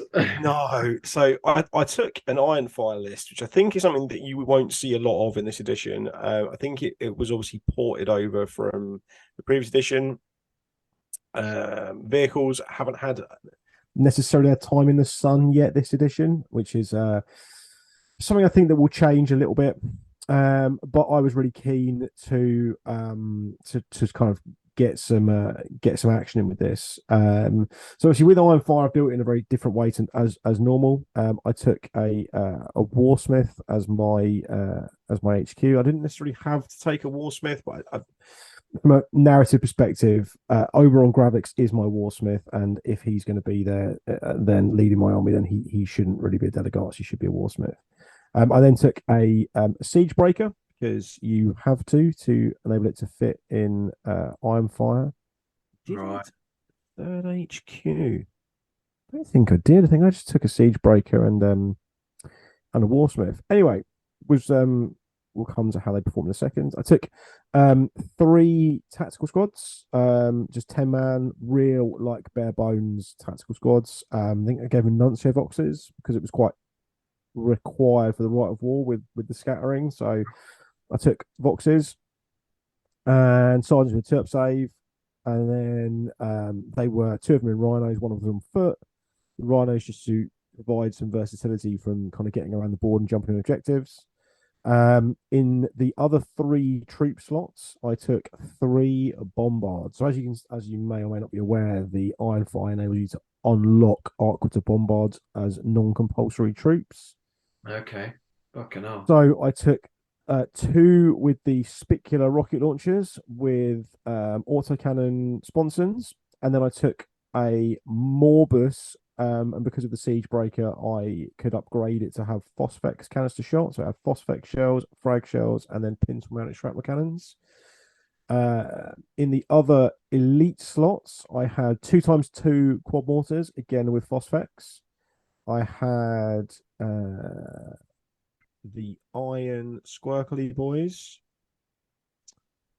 And then in the heavy support slots, I had a Kratos with a Melter and all of the las cannons, and I had the ubiquitous cannot leave home without them, my biggest crutch, 10-man Iron Havoc squad with auto cannons. Yeah. Oh man, love those guys, and then 2 Scorpiuses just to round things out nicely. My tactical on foot was 15-man, not 10-man. So it was 2x10 in Rhinos, 15-man on foot, and then all of the other toys that you see there. Cool.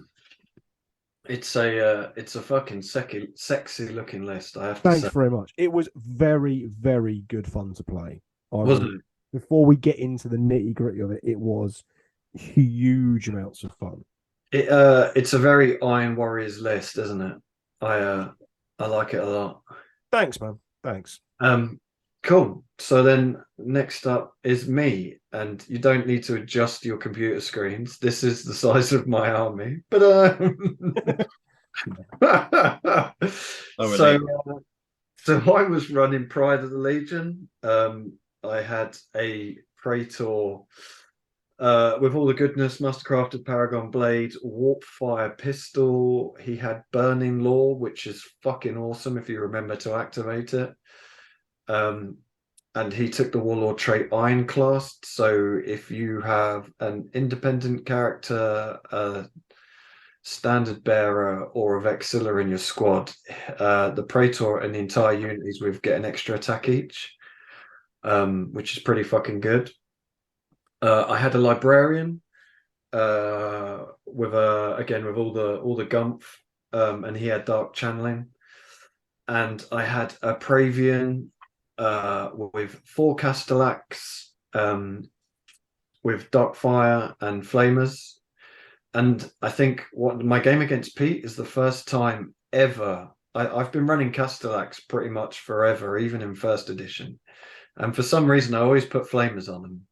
And I think that was the first game where I've actually managed to use the fucking Flamers. So the 4 Castellax, that was my HQ choices. Then my elites were a 5-man Gal Warback squad.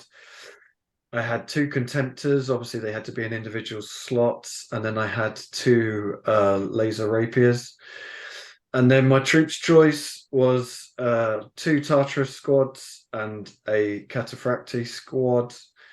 And then you're only allowed 1 heavy support with Pride of the Legion. So I had the Leviathan with double storm cannons and the Phosphex discharger, and he did fucking work. He fucking murders Spartans. So yeah. I could not love this army more, by the way. I could not love this army more. I think this is absolutely, yeah. Again, letting people behind the curtain, I'm planning like a V2 for my Iron Warriors. I kind of want to go back to the start. I've had that army for 2 years now, and I've kind of moved on a little bit with kind of how I've been painting. I'm thinking, how can I do something a little bit differently? I'm thinking of Pride of the Legion Iron Warriors. Well, it could be. To be honest, it's Absolutely, the version to do it. Like version 1, this army just got fucking pie plated off the table. Like Medusa's would murder it, but in version 2, like your Terminators are way more durable. Your Dreadnoughts are way more durable. This is getting me right in the right. Yeah, it's easy to quick to build and paint. Well, not for me, not for you. Your average person. Easy to transport. Yeah, that's the thing. That is the thing. And then, like, I can add to this. You know what I mean? I can build. I can add fucking tax squads or whatever I want to add. But this is like an easy little core. Yeah, and it did all right. To be fair, yeah. Well, should we talk about some of our games then? So this was Act 1, Fires of Heaven.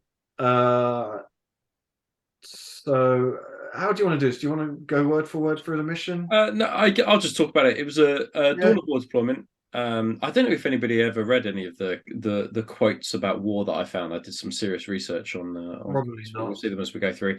But essentially to show that the loyalists had got kind of a footing on the planet before the traitors turned up, they got +1 to roll to see who goes first, and +1 to seize the initiative as well. So trying to encourage the loyalists to go first and then just give them a leg up. But that only worked on the first game on Act 1. This one was fairly straightforward. You had to have 3 tactical objective cards in all your turns, and if you didn't have 3, you needed 3, so you just kind of produced them, and then secondary was attrition and night fighting in reserve. So it was fairly straightforward for the first one.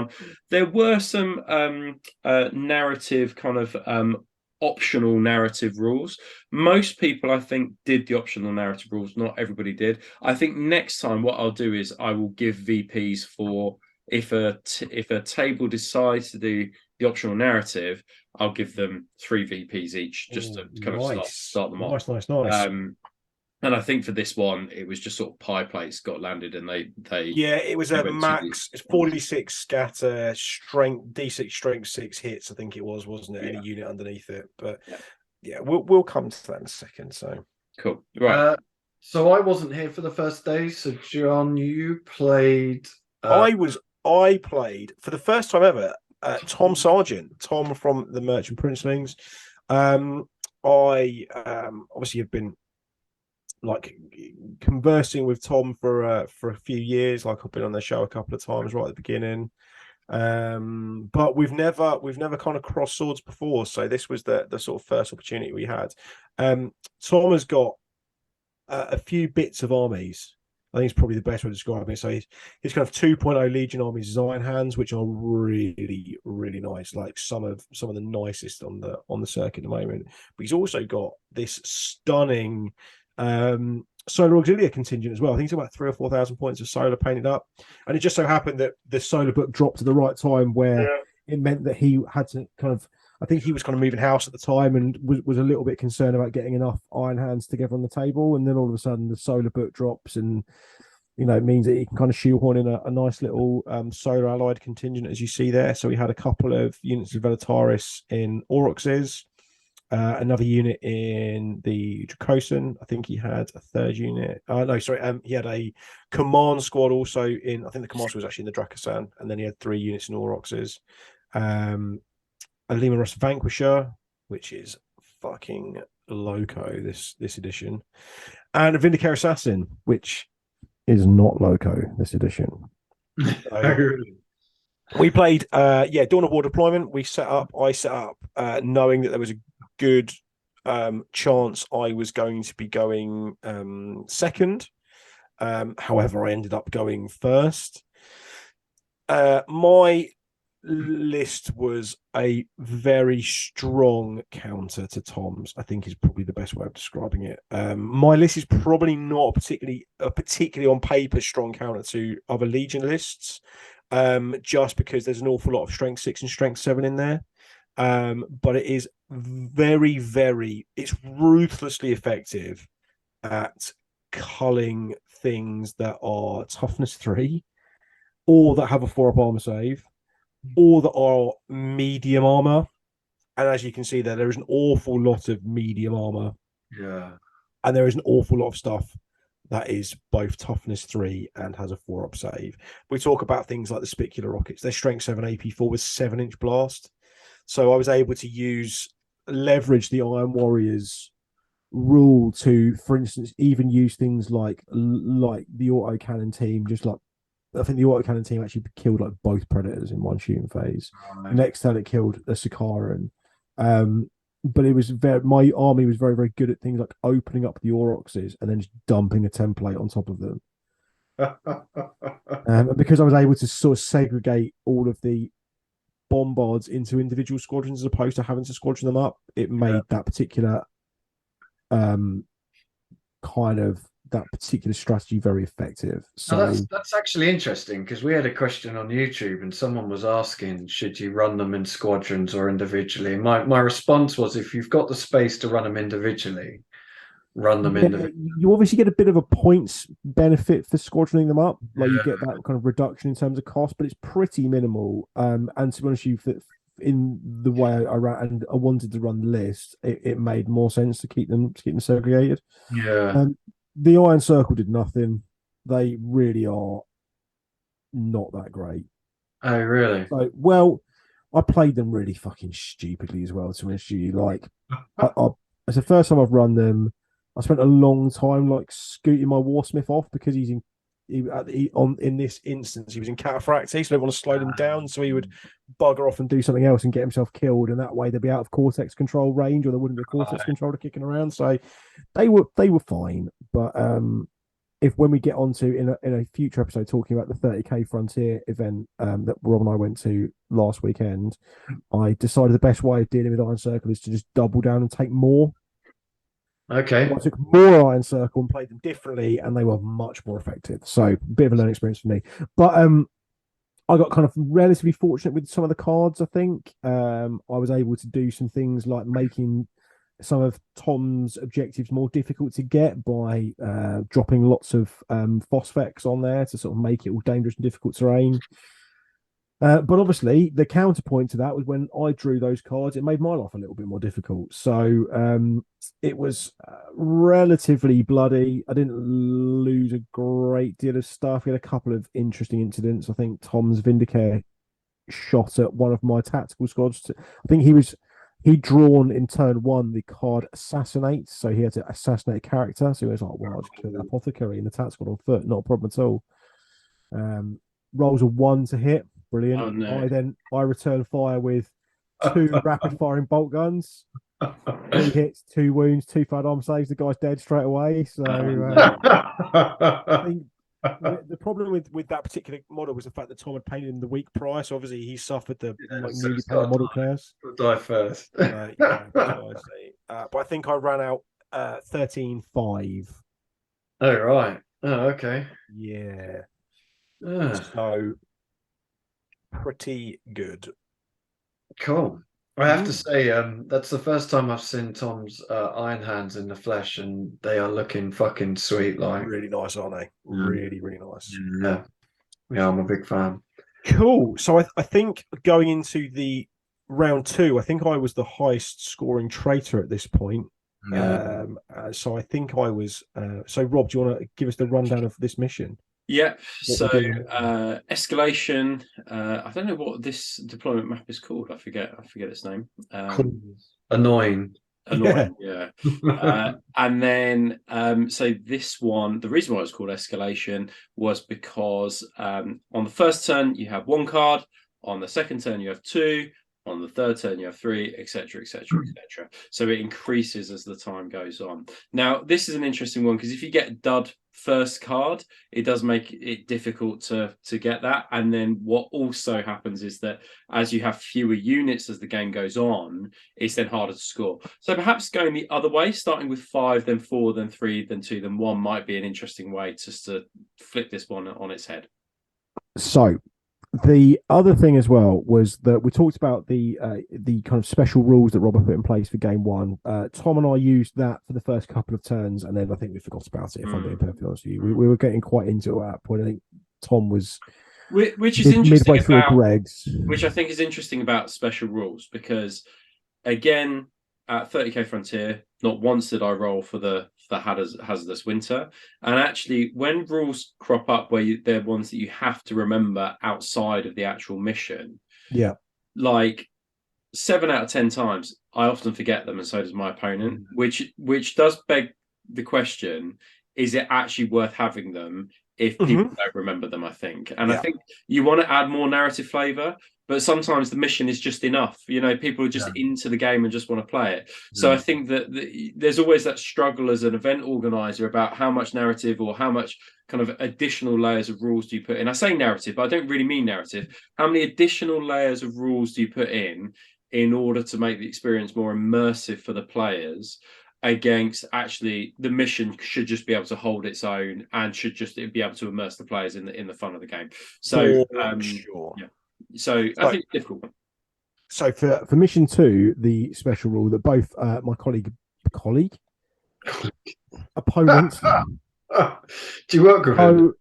Co-gamer Ben and I adopted was it was permanent night fighting.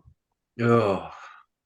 So not only was it permanently night, but the fog of war prevented the use of augury scanners.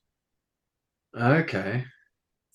So and searchlights and searchlights and nuncio boxes and nuncio boxes. So before you continue, my aim with that, Lee, was to basically force people to get close to one another to be able to hit, but also to mitigate those armies that had taken massed heavy support and massed augury scanners. Now that didn't really help if you were a deep striking army that had to deep strike right in your opponent's face because they're obviously within 24. But I thought it would be interesting to have battlefield data on what would happen if people couldn't extend beyond the 24-inch with their range, because essentially that's what it did. It reduced everything to 24 inches. So let's have a quick look at Ben's army. Now, Ben didn't play in the way that Rob thought, because Ben had an absolutely terrifying Templar Brethren and Praetor unit in a Land Raider, as you see in the center there, which I will be honest with you, I was absolutely shit scared of, because I thought if that gets into my lines, that's going to batter the shit out of me. Yeah. Now, what Ben should have done in my opinion, is play super aggressive, but actually he played quite cagey by comparison, and it gave me enough time. By the time that he kind of got into a position where he was kind of like ready to think about like deploying those guys and getting into it was kind of like it was the kind of goose was cooked, really. So the one benefit that I had was the fact that all of my weapons firing barrage didn't require line of sight, because they don't require line of sight because they're firing barrage, so that they can mitigate the 24-inch night fighting rule. So essentially, I was able to outrange him so that he couldn't fire at me, but I could fire at him. So things like Ben deployed first, which, to be honest with you, really did give me the kind of the rub of the green. So, for instance, I was able to sort of neutralize his threats straight away. Like the las cannon team, for instance, couldn't see me in the first turn to shoot, but my whirlwinds could shoot him. Yeah, I think if I were to do that again, which I think I quite like it of, I'd say barrage requires 24-inch range. You can't fire barrage beyond 24, I think. Yeah. We had a bit of to and froing. We had the most infuriating exchange I've ever seen. He had a recon team that was sat with Nemesis rifles that was sat on an objective, kind of in the sort of the no man's land, and it was just like every turn he would just pop a guy, pull a guy off, and my guys would just be pinned straight away because it was night and the sergeant was dead. It'd be like, oh, seven, I'm pinned. 7, I'm pinned. And I was sort of crawling towards him, and every time I was just dropping phosphex on him because it was basically auto hitting because of the right of war and the creeping death rule for phosphex. So every turn it was like 2 phosphex, 10 pokes on him. 1-1, 1-2, 1-2, 1-1. And I only managed to kill him in the 5th, and I managed to wound him in the 4th turn. And he's like, shroud, 5-up. See you later, I'm done. And so I bought these templates. Obviously, with Phosphex, you leave a template in place. It's dangerous, difficult terrain the entire game. So I'd made up 30 of these little 3-inch templates to leave everywhere, and I had a stack underneath the model of 8 of these templates stacked up where I just dropped them in. And finally, in the 5th turn, I managed to kill the guy. My guy jumps on the objective and I was like, yeah, fucking I've scored objective 4. And he's like, no, actually, there's a denial rhino like hidden around the back of the objective. Sake! So, but yeah, I mean, by that point, like I said, it was kind of I think actually at that point I needed that 3rd objective to kind of claim a score D3. And I think in the end, I blew it up with crack grenades. But yeah, it was very cagey, and I think I ran out. I think I scored about 16 or 17 in that. I did quite well. I think I achieved lots of primaries and all the secondaries as well.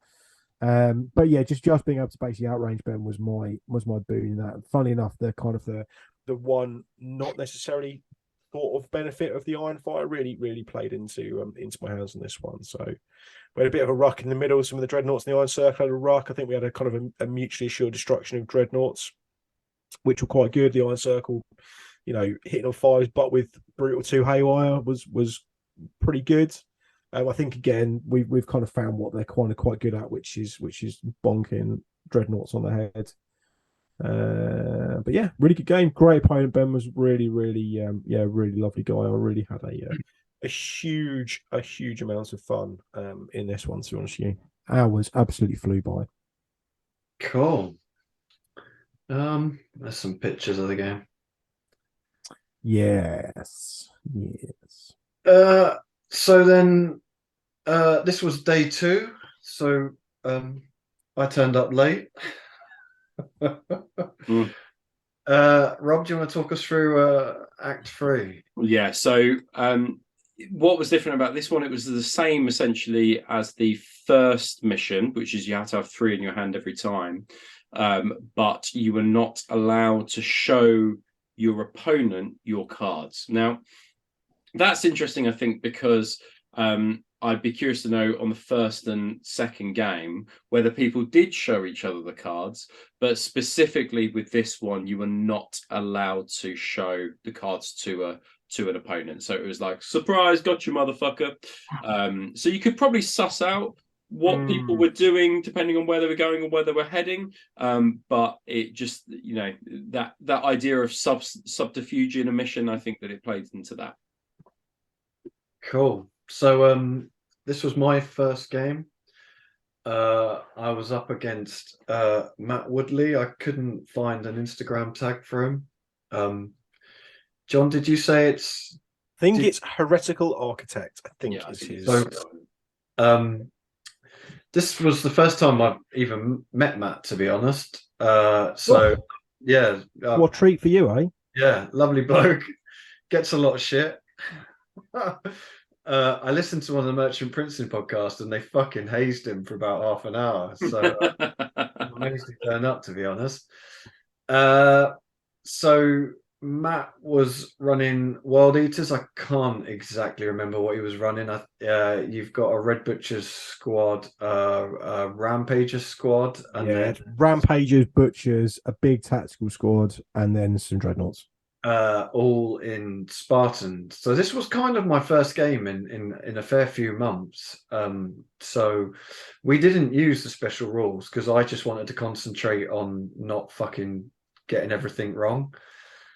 So as you saw, we deployed short table edge, and essentially Matt just fucking drove everything at me. I think he got first turn, and he just fucking did the World Eaters thing and came straight at me. It was a really good game. I ended up taking the win. I was quite lucky with some of my card draws, but Matt wasn't really looking to score, but any ones he did draw seemed to be in my deployment.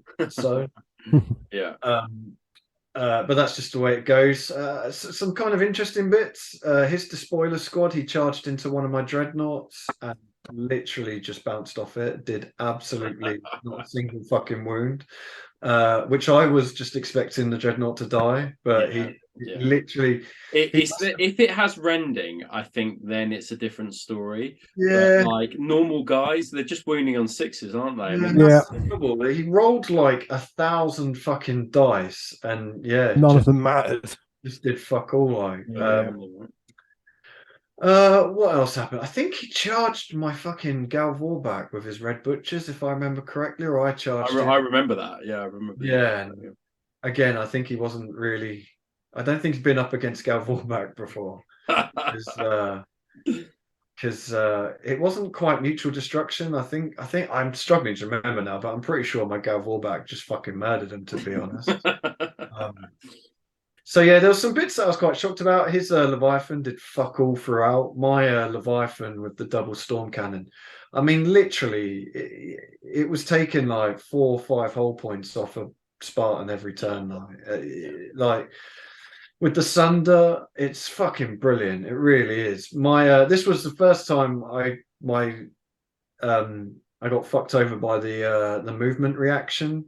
Yeah. So I moved one of my contemptors. I think I moved a contemptor, and then I moved another unit within 12 inches, and he moved his Spartan so it was facing my contemptor. And because it was out of melter range, it's only strength 8, it can't penetrate the flare shield. So that was a bit of a fuck you moment. But yeah, really good game. Like, I was quite surprised. I don't think did he. Oh well, yeah, no. You'll see how well he did later on when we come to the awards. But I was actually really surprised at how half of this army just kind of bounced off my army. It just didn't seem to do a lot. And again, we kind of talked afterwards, and he said he kind of needs a bit of something to fire them in. It's all well and good having these lunatics charging forward, but you need to be doing some damage. Yeah. You just soften the targets up, really. Yeah, and the trouble with the contemptor is it kind of didn't, and the graviton cannon, whatever the fuck it's called, didn't really do much because the range is quite short on them. Yeah, it's dog shit.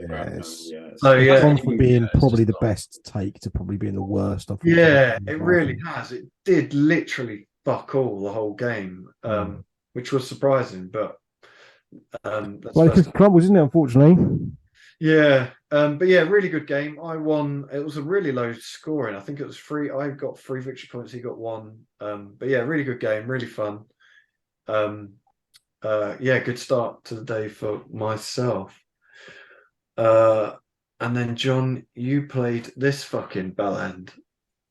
I played again the venerable Will Henry. Because, Yeah. throughout this Should I? campaign- Just before I'm just going to interject here, John. So the reason John and Will faced each other kind of again is because I was matching it using Swiss. And by this point, they were the top 2 scorers on the loyalists and on the traitor side. I think that however you cut it around, whether you're running an event which is more story based or you're running a tournament, I just think that Swiss is probably the easiest way to match your pairings, but also probably the fairest way as well, because it just makes sure that the lists that are very strong match one another, and lists that are slightly weaker match one another as well. So if you're running an event, I would really recommend a Swiss style pairing, just for ease of pairing. But I think that it's just fairer. You can do things narratively, but sometimes that doesn't always make for the best matchups. Yeah, exactly. So I think the last 3 events prior to last week that Will and I have been to, we've ended up playing each other game 3. So the cream always rises Is probably the best way of describing it. Yes.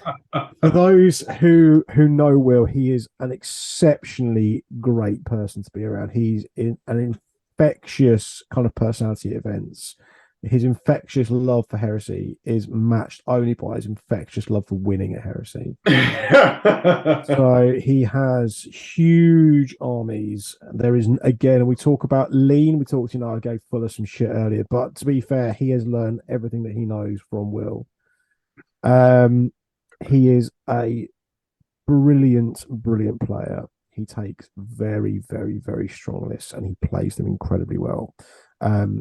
We both have and typically as well, it's a bit of a weird one. So I've only actually ever played his Iron Hands. I've never played against his Raven Guard or his Salamanders.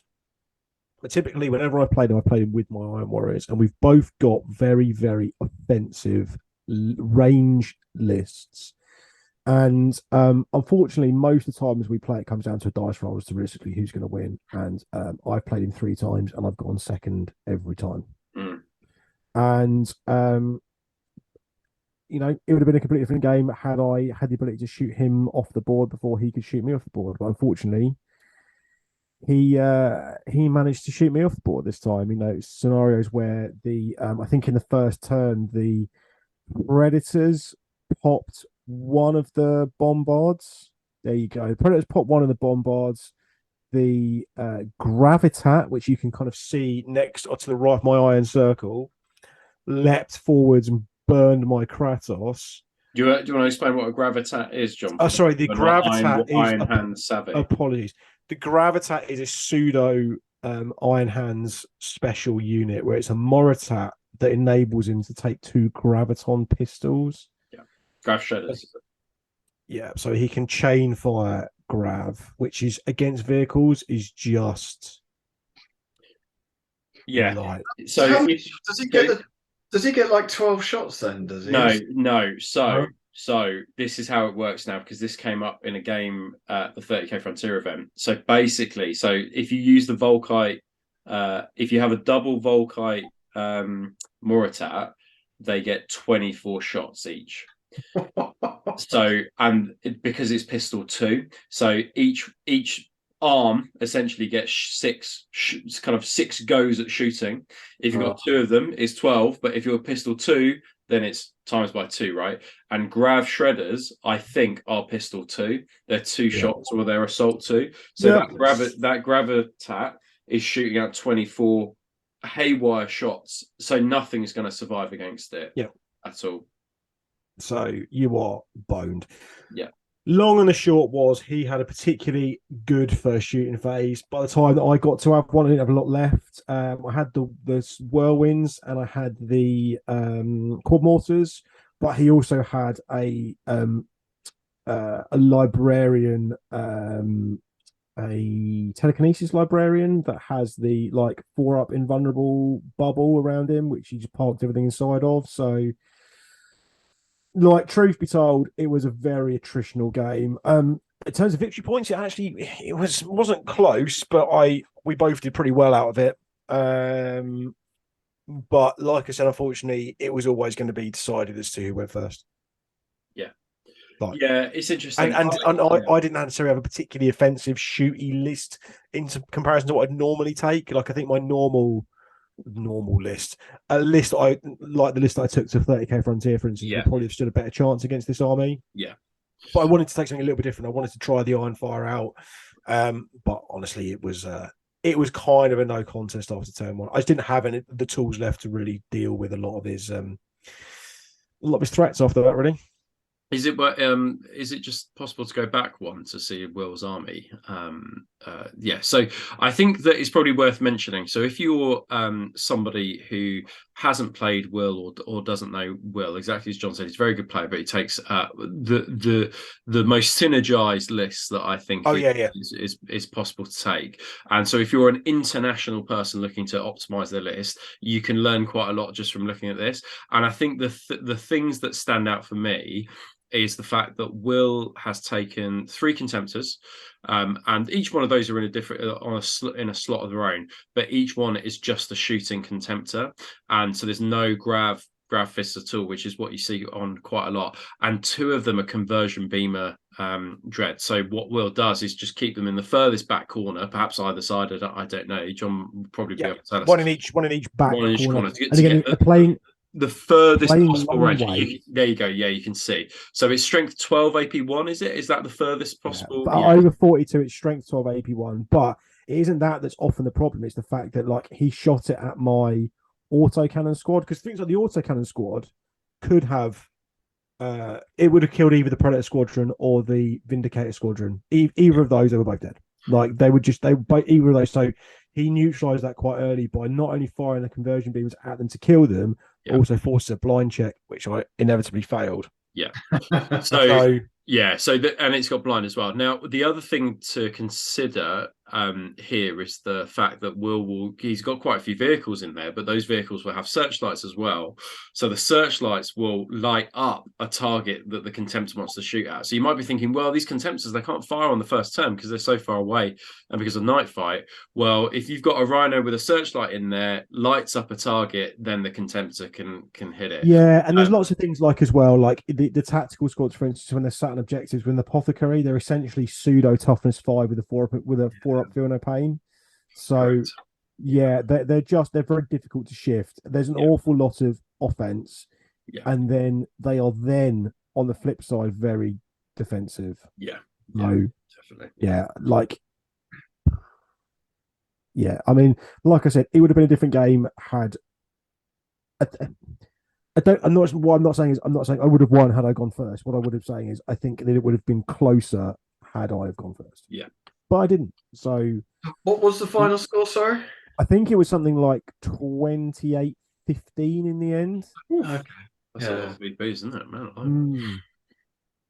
Cool. Okay, let's have a look at the next one. So this was the kill point mission. So search and destroy. So you're able to get a first turn charge off if you went on the closest to the center point, and each thing that you destroyed gave up a certain amount of objectives. Now this is a mission from one of the black books, but I really like it because of the fact that the VPs are different for each unit that you go for. The one thing that I didn't consider that did come up is around dedicated transports. So if I was to change this mission, I would kind of factor that in. And then Slay the Warlord gave you plus D3 victory points. It's interesting about the role because sometimes that can make or break a game and whether or not you win it or not. But there's something, it's a dice game at the end of the day. And then Martial Temper. Each unit making its first charge gains Furious Charge 1 if they don't already possess it. And you can only benefit from that rule once. So you can't just keep on getting it every charge that you make as well. So a simpler one. No cards for the final one. Just mooks murdering mooks, basically. Mook on mook action. Cool. So I played I played against Pete from 30K Frontier, Lost Legions podcast. We didn't actually have a picture of his army, unfortunately, but he was running Iron Warriors. Crikey, what was it now? 3 Spartans. Yeah. 3 Spartans, 2 with, I think it's 2 with breaches, Yeah. and then 1 with... it's two 20-man attack squads. One. Oh, okay, 120-man breaches squad. He had 2 of the Sabres. Yeah, I think that was about it, wasn't it? 2 a recon squad, maybe. A recon squad and 2 quad launchers.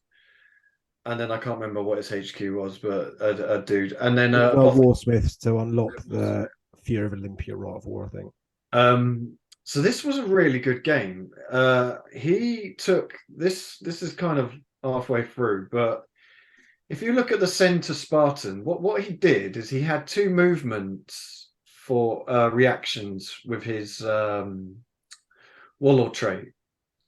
So he jumped his tack squad out in front of me, shot me to pieces, and then I didn't really think about it. And then the next turn I moved within 12. He could have 2 movement reactions. So he moved everything. So I moved a unit within 12. He moved everything back into his Spartan. And then me thinking I was being all clever, moved my Contemptor in the front to shoot the Spartan, and then it reacted again and then the Spartan reacted and fucking reversed. So he completely, literally, all my guys were just stood there with their dicks in their hands after this fucking... unable to charge, weren't they? Yeah, so couldn't do anything. Yeah, literally, absolute bullshit. So it shows you how powerful movement reactions can be as well, shutting down charges. Brilliant to watch. Yeah. But then once I'd realised what he was doing, every turn I just didn't move within 12 of him. Yeah. And then I just shot him to shit. So it only worked. Well, he only got away with it once. Yeah, it was actually fucking really good just to see what you kind of can do, because you can react back into a vehicle. Yeah. And then with the second reaction, the vehicle fucked off. So it was quite comical, if not fucking annoying, because he put this entire squad in front of my Galvorback. I was just sat there thinking, well, he's like, come on, come on. And what I should have done is just not moved anything near him, and then in the assault phase, just charged them with my Galvorback, and I'd have fucking absolutely murdered the whole squad. But yeah, lessons learned. So yeah. And another thing was his breaches are Volkite charges, and Volkite charges against Contemptors when you're an Iron Warrior, you get +1 strength. Is actually fucking... I don't know if it makes any difference. I think it's still hitting on 6 at wound. Are they 5 because it's strength? Yeah, strength 7. I mean, he literally killed one of my Contemptors in 1 turn of shooting just with maximal fucking Volkite charges. The Sabres did fuck all turn. I think they're so bad. I think Volkite Sabres have got a place. I think he's got the one that does it pin you or blind? It's the concussive one, isn't it? Yeah, concussive. Yeah. And they pretty much did fuck all turn. His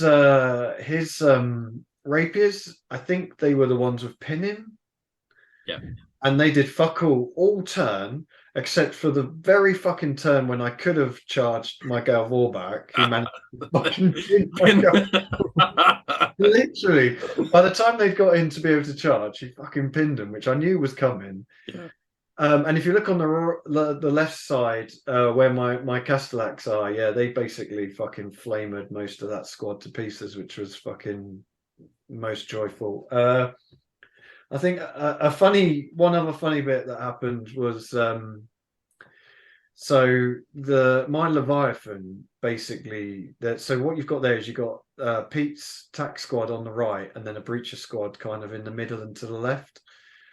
My Leviathan literally destroyed that entire tack squad in 1 turn of shooting. It just fucking gunned them down with the storm cannons, the Volkite, and the Phosphex. Just absolutely fucking murdered that tack squad.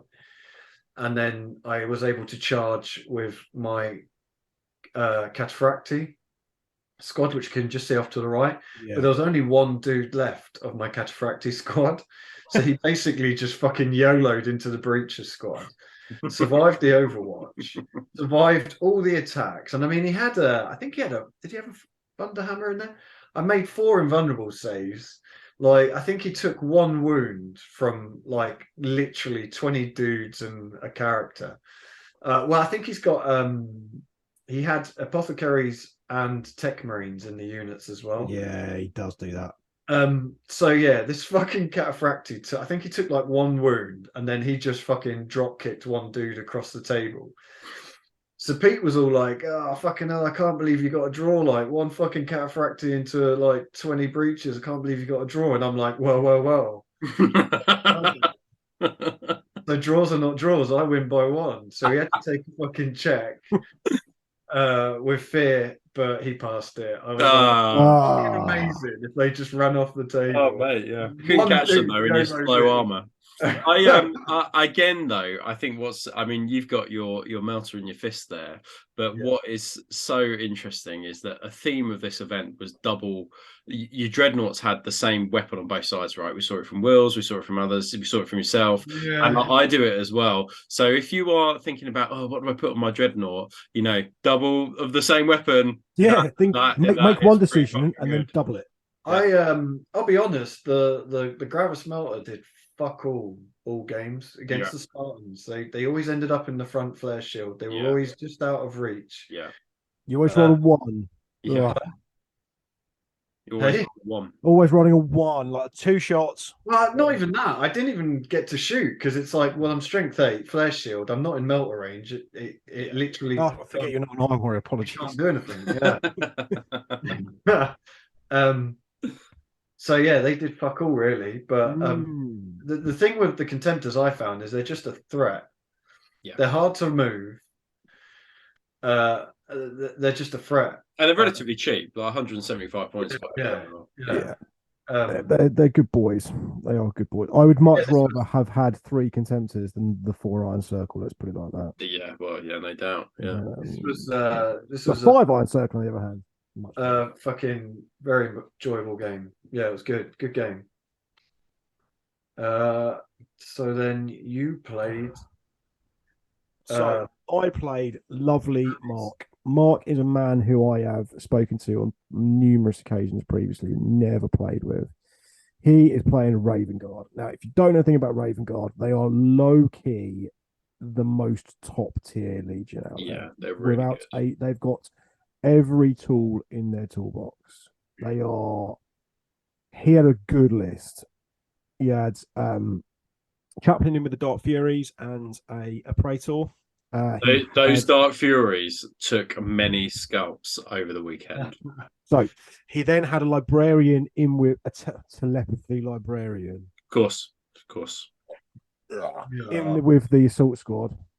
He had 2 units of Mordathan with their rending Volkites. It would be worth saying a telepathy librarian, if you're not sure and you don't dabble in psychic powers like Magnus and his lot, they basically can shut down a unit's reaction. So what Mark was doing was, before he was charging with his Dark Furies, he shut down the reactions with the librarian, and then it meant he could charge without worrying about an Overwatch.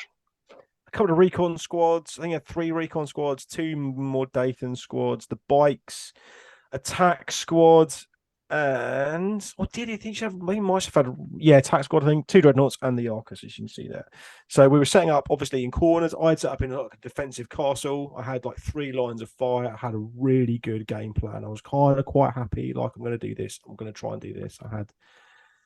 Not sure. I had it all kind of worked out, to be honest with you. And then Mark seized on me. And then I don't think I've ever been on the receiving end of such a shit pushing in my entire life. I must say, and I think if Paul were here to back me up, I've never had dice that cold either. Right. But I can't blame the dice. No, I can't blame the dice for. I can blame the dice for my ability not to administer much fire to him. I cannot blame the dice for the amount of punishment that he dished out to me. It was just devastating. Did a lot of his stuff have night vision as well? Did he buy a lot of night? All had night vision, so I couldn't see a fucking thing. like I wanted to have 2 turns of shooting before he got to me, and then I could see what the land was. I didn't get that. I didn't get one. Like, and I hadn't realised until this weekend that night vision fucking ignores shrouded. You can't take a shrouded save against it. Really? Yeah, so like your vehicles are so open to destruction due to anything with night vision. The Mordathan rending at me like horrible. Yeah. The Librarian was, I mean, it was just like, Mark is a good player. He's got a very good list. Yeah. He's a very clever guy. It would have been, but honestly, it was just like, it was almost like, certainly by turn 3, it had just gone like comically badly. Like, I wasn't even, I think going into that game, I think myself and Ian were tied for top victory points winning traitors, even with my game against Will. But honestly, I just got taken apart. I just got absolutely taken apart. You know, the ability of the Mordathan to like move in, rend with their guns, piss off. Like, they can take out medium armor. He had some things like, it was a case of like his dreadnought like was with the 2 autocannons. He had 2 Gravis autocannons. Yeah. Like, just bang, straight up killed one of the bombards. It's nuts, isn't it? Like autocannons as well, right? You don't see that very often. No, but he takes them and he swears by him. Or the Gravis las cannon just sixed the Kratos off the board. It exploded. It took like I think I had on one of the tax. I think it caused like 12 wounds on the tax squad, and I think 9 guys died from the resulting explosion. Yeah. But like I'm not taking anything away from Mark. He absolutely battered me. Where my dice really, really let me down was administering punishment back to him, but. He didn't roll well. He just had a good list. He piloted well, and like I said, I had what I thought was a good game plan, and then he was seized, and I was just like, right. It's a hard counter for me because he can nullify my shooting, and then he can absolutely batter the crap out of me in close combat. So he did really well. I think I got tabled, so I think he got maximum points off my army. Right. Fucking hell. Yeah. And that was all that she wrote, and then it was awards time. Yeah, it was awards time. So first up for the awards was the mighty Matt Woodley, as we were talking about earlier on with his World Eaters. I'm not sure exactly. What did you call it? I should have taken a custom. Yeah, no, we didn't call it the shittest player award. We called it I should take Custodies next time award. I added the names of the awards. I've not seen. I mean, I've seen a wooden spoon done, but we gave Matt some pretty fucking good prizes. So we gave him a predator, a support predator. And we said, go add this to your army to make it a bit stronger. And then we gave him a army painter wet palette to go paint a new fucking army as well. So funnily enough, the next weekend he turned up to the event that Rob and I were at with a different legion as well. There you go. Yeah, but following his normal trend, he did this time turn up an entire day late. He came 3 games late. He turned up only for the last game. Absolutely mad. So I think that Matt did not have a particularly successful event. I hope he had a good time. The one thing he did say to me when I saw him at Pete's event was that it made the bitterness kind of the game go away. But every event should do absolutely. It's worth pointing out as well that he got less victory points than Lee, and Lee only turned up for 2 games. Yes, that's right. Yeah. Yeah, Matt did not have a successful weekend, but he got 2 very good prizes. Oh, fucking hell. Oh, well, I had a good game against him. Hopefully I had a good game against him. Yeah, sure. Let's go to the next so next up. Yeah, so this is an interesting one. I mean, I won't kind of bore you with the details, but John definitely persuaded me to do this one, and to give 2 awards as well. So this one was what army would you want to take home with you? People's motivations were interesting about this. So some people were like, well, I want to take Tom Sargent's army so he doesn't have a fucking army to play with. Some people also based it around the list. And some people based it around the painting.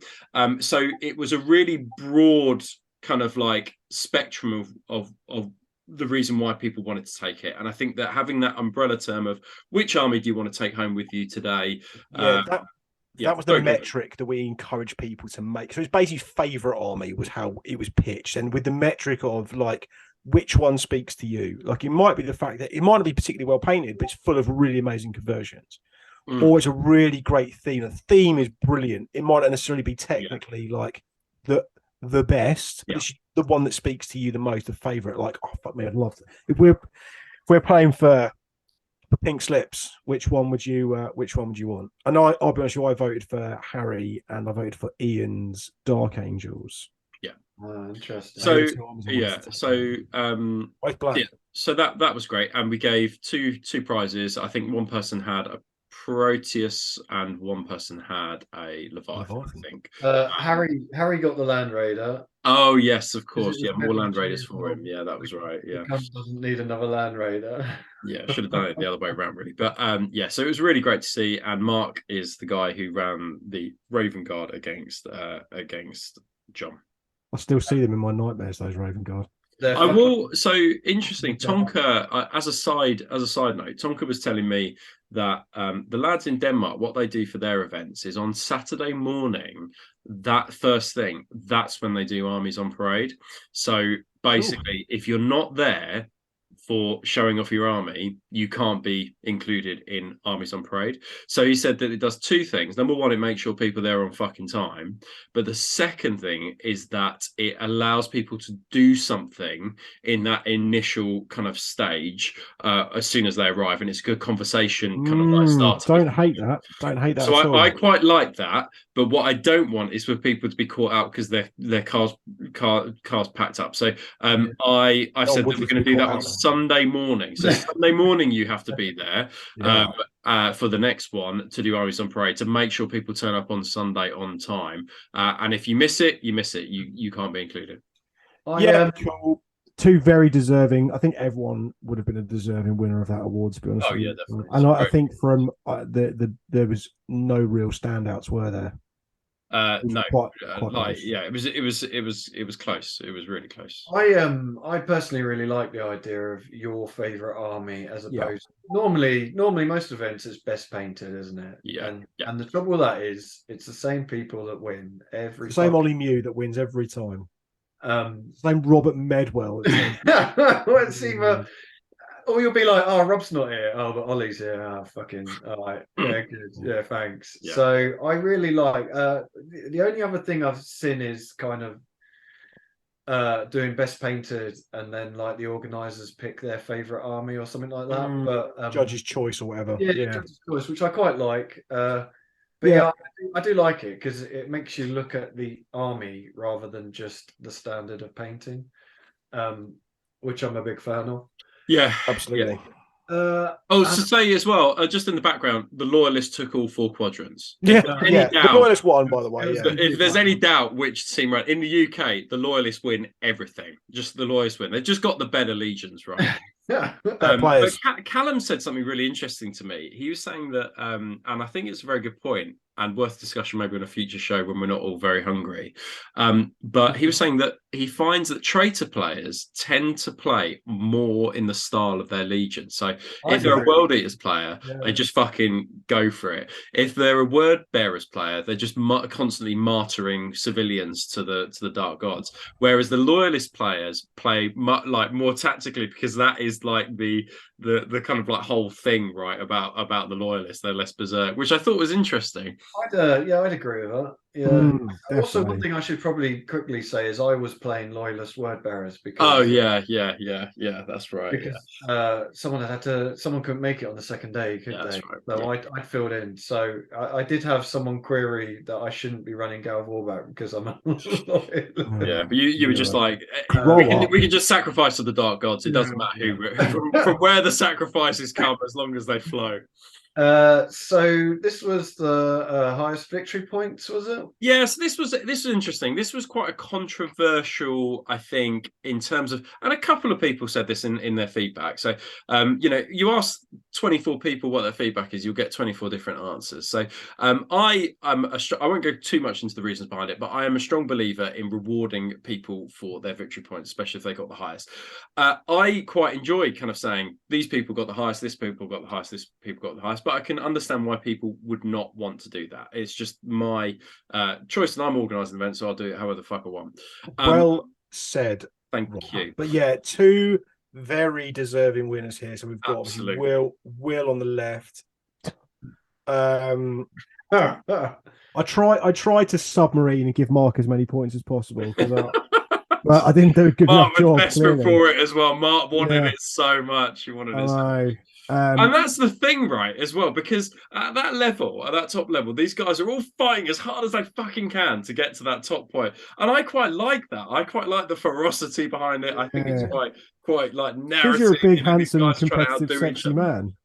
Whereas people like me with incredibly fragile egos. I'd like to win the loveliest man award, please. I don't really like the competitive nature. Yes, yeah, that's it. Yeah. Anyway, And, these are the two whackers. Ian Will took and it Ian. for the traitors. So Ian on the right was the chap who owned the standing ringer. He should have been playing loyalist, cheeky little bastard.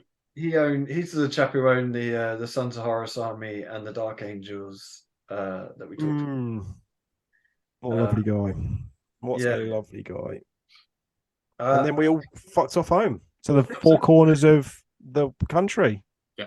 Well, two corners, the southeast and southwest anyway. A couple of people up to the Midlands.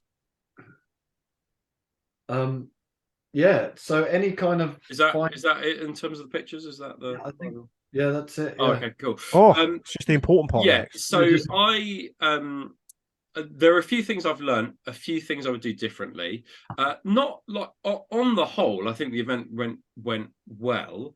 And there are a few kind of alterations you take feedback. I think the thing, if you're an event organizer though, and I think this is important if you're planning on doing an event or you have done events previously, which is that I find that guys who play this game, particularly Horus Heresy, are all quite analytical guys, and as a result they'll often analyze the shit out of these things and kind of and rightly so.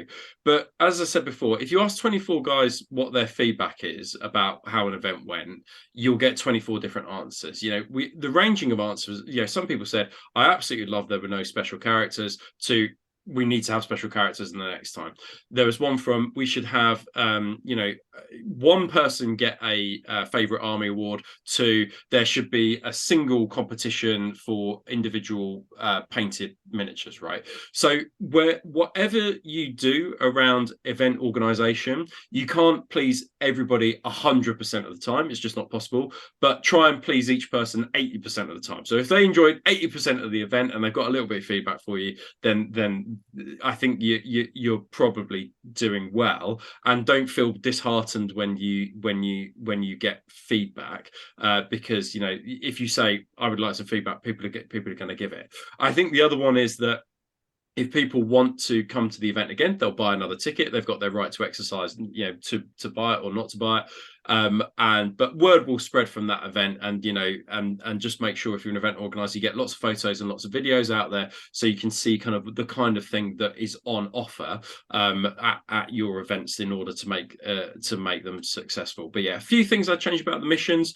The cards I think went down on the whole successfully. I'd like to do some more kind of bespoke ones for say custodes, and have like almost 5 cards that you put into a custodes pack that makes them specific to them. I think there's things around deck building as well, so you could perhaps go, I'm going to choose these 5 cards and these are going to be my deck or whatever, that I think you could probably I think for people on more experience of playing with the cards, I think if it's it's difficult because some people won't have played with them, or for exactly this is the problem, right? And I think as an event organizer, that's another thing to consider, which is that lots of people come from different experiences. So we have somebody who's coming to the next event it will be their first ever Horus Heresy event, so you don't want to overwhelm them. Go to your first Heresy event. Yeah, What time, yeah. eh? And then the other thing is, and one final thing is, you'll notice that on the awards that I didn't do a best sporting. Now, that for me is a personal thing about the way in which I think that behavior should not be, or good behavior should not be rewarded. But also, and I think this is really critical from an event organizer's point of view, it's actually quite difficult where I've done it before, where you get, so basically what happens is loads of people get ones and twos, but very few people get all four, right? Favorite voted. It never really happens. So what you're then forced to do on that kind of like those people who are on the top 2 and 3, but mainly it's twos, you're then forced to arbitrarily just choose a person. And you just go, well, who do I think in the best vibe, right? Well, who am I to decide who gave the best vibe? Wait. Who am I to decide the best vibe? Because perhaps there was a moment that I didn't see where there was a bit of tetchiness between two players. And is that right for me to say?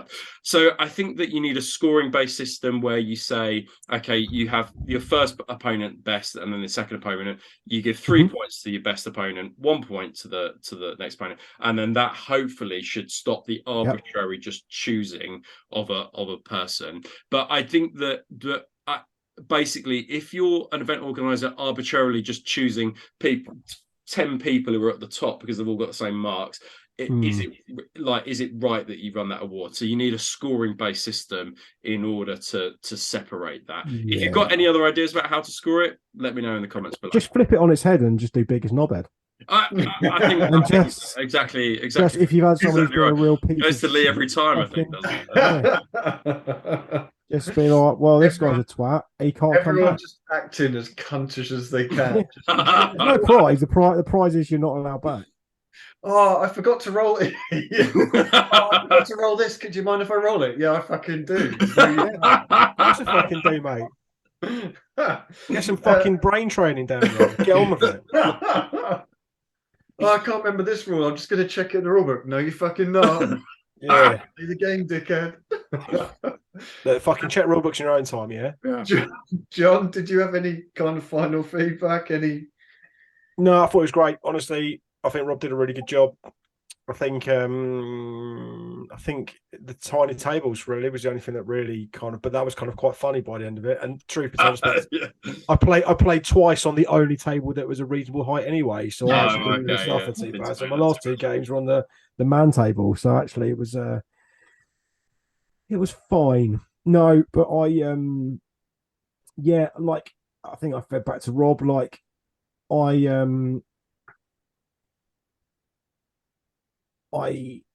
you know what? No, it was a really good event, and especially for a first one, I think it was I don't know if I'm ever going to go to an event that I'm going to give 10 out of 10 to, but I'll happily give you 9. So thank you. Yeah, 9's good, right? 9 is 90% for me, mate. It's the best you can hope for me. So consider that a win. 90% happy. That's it. Absolutely. That's a first, isn't it? I agree. I was only there for the second day, but in which case your opinion only counts for half. Then that's the way it works. It was shit. The whole thing was shit. You're all cunts. Speaking of people who definitely aren't cunts, shall we do the roll of honour? Do I not get to give my opinion? Is that it? You're only there for half of it, like I said. Move on. So I really enjoyed the Maelstrom. I think that's fucking really good. I think it's a unique thing that's different to other events. I think one other thing that you've kind of mentioned, but is actually quite big, is having the special rules on that screen behind. Yeah. I've been to so many events where they keep adding rules on rules on rules, and you just don't bother playing them because you either you forget, looking through the event pack, or you have to keep asking the EO, and they get bored of keep telling everyone what the rules are. Just having that up there so you can just glance up. I think is fucking mega handy. So yeah, I had a really good time. It was great. Awesome. So moving on, like we're saying, people who would definitely win the fucking best opponent awards are fucking Praetor. Look at all of these cool guys. Praetor tier fucking patrons. So we kind of joke about it, but it basically does allow us to run this channel without fucking spending thousands and thousands of pounds out of our own money. So a massive thank you to all the patrons, but especially the Praetor level. So we have, oh God, and I'm going to fucking murder these names, so I apologize in advance. Thomas Silverstone, John McArdle, Nicola Prisk, Tom Haywood, Richard Willis, Igor Provolowski, Dale Menmure, Randy Overland. Randy, he's got to be American, isn't he? Fucking Randy. Randy Overland's the most American name I've ever heard. Randy. Tom Spear, Gorkrow, Shankly, Ben, Mike Dorset, Wolf, Cody Siverston, Pete Day, Ashley Bowley, Peter King, Powerful Peter King, Alex Robinson, Walter Cook the Fourth, Ben Robinson, Neil Atherton, Patrick Greenstreet. Every time I read Greenstreet, I think of that fucking terrible football hooligan film. Did you ever watch it? Elijah Wood. Street Police. Yeah. Fucking. Sorry, Patrick. Bradley Slews, Simon Whitehouse, Chthonic Waterbeast, Hammer and Nails 40k. So, like I say, fucking massive thank you. Like, it really does. Like, the cost of filming, I know it's a bit of a wow, but buying all the books, I don't need all the books, but I've had to buy all the books to be able to go through all the rules. Fucking microphones, just all the bollocks that goes into it. Like, it does cost quite a bit. So, it allows us to...